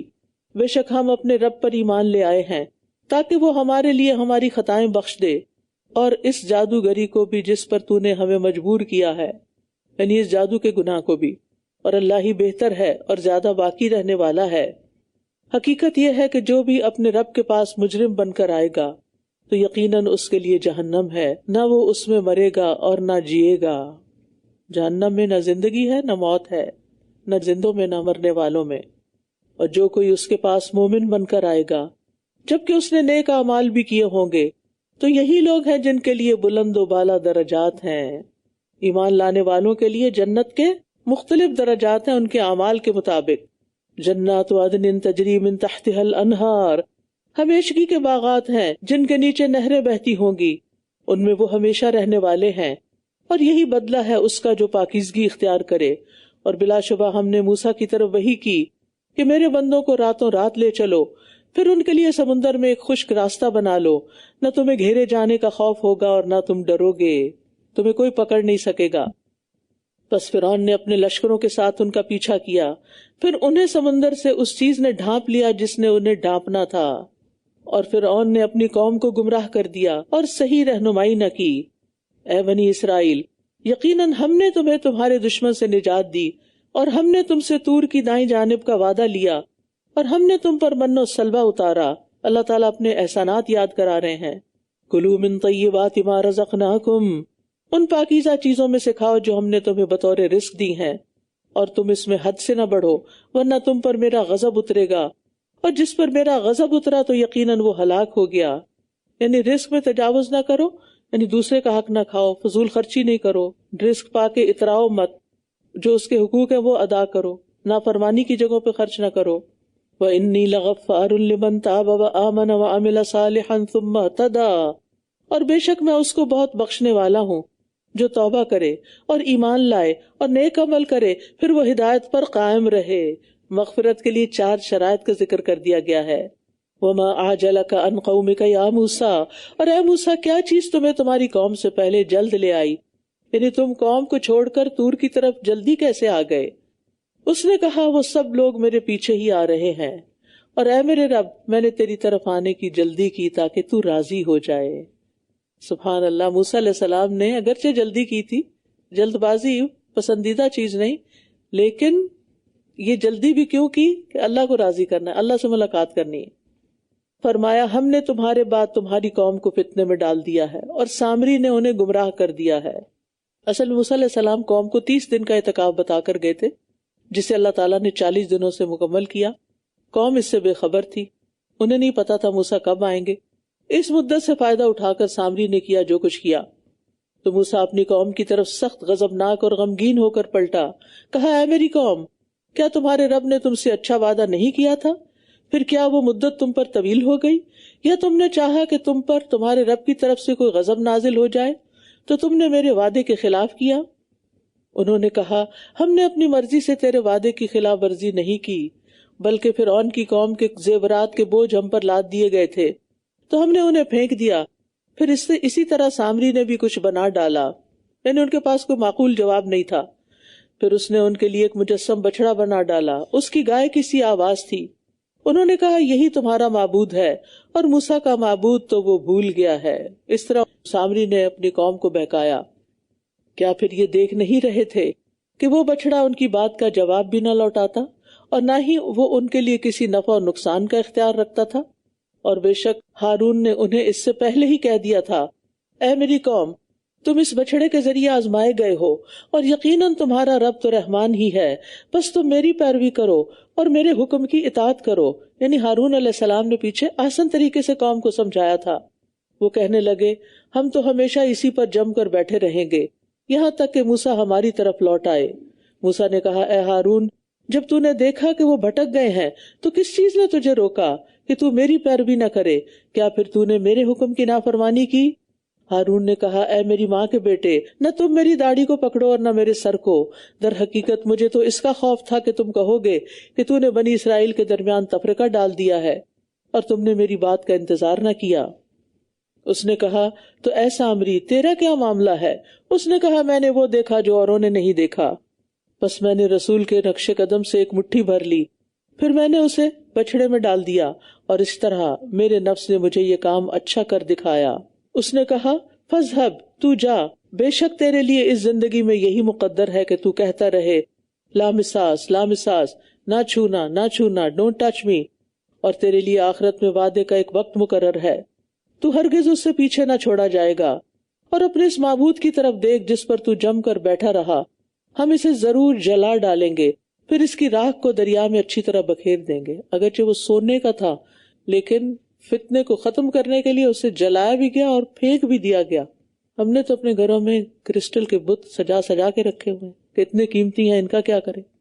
دور جاہلیت میں بہت کچھ کرتا ہے انسان، لیکن جب علم آ جاتا ہے تو پھر ایسی چیزوں سے اس کی کوئی دلچسپی نہیں رہتی، ایسی چیزوں سے اس کی کوئی محبت نہیں رہتی. یقیناً تمہارا معبود تو اللہ ہی ہے، اس کے سوا کوئی معبود نہیں ہے. اس نے ہر چیز کا علم سے احاطہ کر رکھا ہے. وسع کل شیء علما.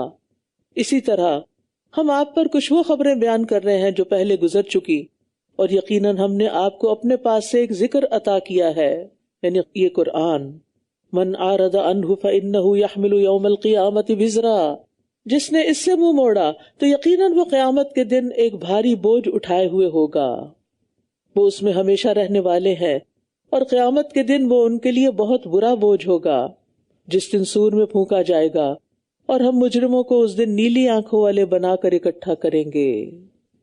وہ آپس میں چپ کے کہہ رہے ہوں گے کہ تم دنیا میں صرف 10 دن ہی ٹھہرے ہو. ہم خوب جانتے ہیں اسے جو کچھ وہ کہہ رہے ہوں گے، جبکہ ان میں سے سب سے زیادہ مثالی روش والا کہہ رہا ہوگا، تم تو صرف ایک ہی دن ٹھہرے ہو. اور وہ آپ سے پہاڑوں کے بارے میں سوال کرتے ہیں. آپ کہہ دیجئے میرا رب انہیں اڑا کر بکھیر دے گا، پھر وہ انہیں چٹیل میدان بنا کر چھوڑے گا. آپ اس میں نہ کوئی ٹیڑھا پن دیکھیں گے اور نہ ہی کوئی اونچ نیچ. یعنی قیامت کے دن پوری زمین کو ہموار کر دیا جائے گا. اس دن وہ سب ایک پکارنے والے کی پیروی کریں گے جس سے کوئی انحراف نہ کرے گا، اور رحمان کے سامنے سب آوازیں دب جائیں گی تو سوائے قدموں کی آہٹ کے تم کچھ نہ سنو گے. یعنی مخلوق کا اتنا بڑا ہجوم ہوگا لیکن آواز نہیں ہوگی، آوازیں پست ہو جائیں گی، کیونکہ اللہ کے سامنے عاجزی کے ساتھ کھڑے ہوں گے سب. اس دن شفاعت کوئی فائدہ نہ دے گی مگر جس کو رحمان اجازت دے اور اس کی بات کو پسند کرے. جو کچھ ان کے آگے ہے اور جو کچھ ان کے پیچھے ہے وہ سب جانتا ہے، اور وہ اس کے علم کا احاطہ نہیں کر سکتے. یعنی اللہ کے سوا دوسروں کو، چاہے وہ فرشتے ہوں، جن یا انسان، کوئی اور مخلوق، ان کو اگلے پچھلے تمام حالات معلوم نہیں. تو اس میں مشرکین کے لیے تنبیہ ہے جو اللہ کے علاوہ دوسروں کی پرستش کرتے ہیں کہ وہ قیامت کے دن ہماری سفارش کریں گے. وَعَنَتِ الْوُجُوهُ لِلْحَيِّ الْقَيُّومِ وَقَدْ خَابَ مَنْ حَمَلَ ظُلْمًا. اور تمام چہرے اس دن زندہ رہنے والے، قائم رہنے والے کے لیے جھک جائیں گے، اور یقیناً وہ نامراد ہوا جس نے ظلم کا بوجھ اٹھا لیا. اور جو نیک عمل کرے گا جبکہ وہ مومن بھی ہو تو وہ کسی ظلم اور حق تلفی سے نہ ڈرے گا. اور اسی طرح ہم نے اس کو عربی قرآن بنا کر نازل کیا، اور ہم اس میں تنبیہات کو پھیر پھیر کر لائے شاید کہ وہ تقوی اختیار کرے یا یہ ان میں کوئی یاد دہانی پیدا کر دے. یعنی قرآن میں بار بار وعیدیں کیوں بیان کی گئی، اس کا مقصد بتایا گیا ہے کہ اللہ کا ڈر پیدا ہو. بس بہت بلند و بالا ہے اللہ، بادشاہ حقیقی.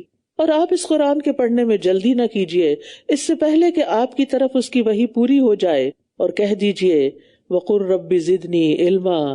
اے میرے رب مجھے علم میں زیادہ کر دے. ہمیں ہر وقت علم میں اضافے کی دعا کرتے رہنا چاہیے. اور یہاں لفظ علما آیا ہے، علمن نکرہ ہے، اس سے مراد علم نافع ہے، چاہے دین کا ہو چاہے دنیا کا ہو، اور خصوصاً قرآن کا جس کے عجائبات کبھی ختم نہیں ہوتے. اور یقیناً ہم نے اس سے پہلے آدم سے عہد لیا تو وہ بھول گیا، اور ہم نے اس میں ارادے کی پختگی نہ پائی. اور جب ہم نے فرشتوں سے کہا کہ آدم کو سجدہ کرو تو ان سب نے سجدہ کیا سوائے ابلیس کے. اس نے انکار کر دیا. تو ہم نے کہا اے آدم یہ تمہارا اور تمہاری بیوی کا دشمن ہے، کہیں یہ تم دونوں کو جنت سے نہ نکلوا دے ورنہ تم مصیبت میں پڑ جاؤ گے. تمہارے لیے اس جنت میں نہ بھوک ہوگی اور نہ تم اریاں ہوگے، اور نہ تم اس میں پیاسے ہوگے اور نہ تمہیں دھوپ لگے گی. تو شیطان نے اس کے دل میں وسوسہ ڈالا، کہنے لگا اے آدم کیا میں تمہاری رہنمائی کروں ہمیشگی کی زندگی کے درخت اور اس بادشاہت پر جو کبھی پرانی نہ ہوگی. فَأَكَلَا مِنْهَا، بس ان دونوں نے اس ممنوع درخت سے کھا لیا تو دونوں کے لیے ان کی شرمگاہیں ظاہر ہو گئی، اور وہ دونوں اپنے اوپر جنت کے پتے چپکانے لگے. اور آدم نے اپنے رب کی حکم عدولی کی تو وہ بھٹک گیا. ثُمَّ اجْتَبَاهُ رَبُّهُ فَتَابَ عَلَيْهِ وَهَدَىٰ، پھر اس کے رب نے اسے چن لیا پس وہ اس پر مہربان ہوا اور اس کی رہنمائی کی. اور یہ وہی کلمات ہیں ربنا ظلمنا انفسنا کہ جو اللہ تعالیٰ نے سکھائے تھے آدم علیہ السلام کو. تو اس سے پتہ چلتا ہے کہ غلطی کے بعد توبہ کرنے والے انسان سے اللہ تعالیٰ محبت کرتا ہے. تو اصل چیز ہے چاہے شیطان بہکا دے، کسی غلط کام میں انسان پڑ جائے لیکن واپس پلٹ آئے، توبہ کر لے، اللہ سے سوری کر لے. فرمایا تم دونوں یہاں سے اکٹھے اتر جاؤ، تم ایک دوسرے کے دشمن ہوگے. پھر اگر تمہارے پاس میری طرف سے کوئی ہدایت آ جائے تو جس نے میری ہدایت کی پیروی کی تو نہ وہ بھٹکے گا اور نہ ہی وہ مصیبت میں پڑے گا. تو اس سے پتہ چلتا ہے کہ انسان کو زمین پر آنے کے لیے ہی پیدا کیا گیا تھا. اور پھر یہاں انسان کا کام کیا ہے؟ اللہ کی ہدایت کی پیروی کرنا. اور اصل ہدایت وہی ہے جس کی طرف قرآن و سنت رہنمائی کرتا ہے. وَمَنْ أَعْرَضَ عَنْ ذِكْرِي، اور جس نے میرے ذکر سے اعراض کیا، میرے ذکر قرآن سے، تو اس کے لیے تنگ گزران ہوگی. منہ موڑ لیا، پہلے پڑھتے تھے پھر چھوڑ دیا تو زندگی تنگ ہو جائے گی، گھٹن کا شکار ہو جائے گی. اور قیامت کے دن ہم اسے اندھا اٹھائیں گے. معیشت وہ چیز ہوتی ہے جس پر زندگی گزرتی ہے، کھانا پینا دیگر ضروریات.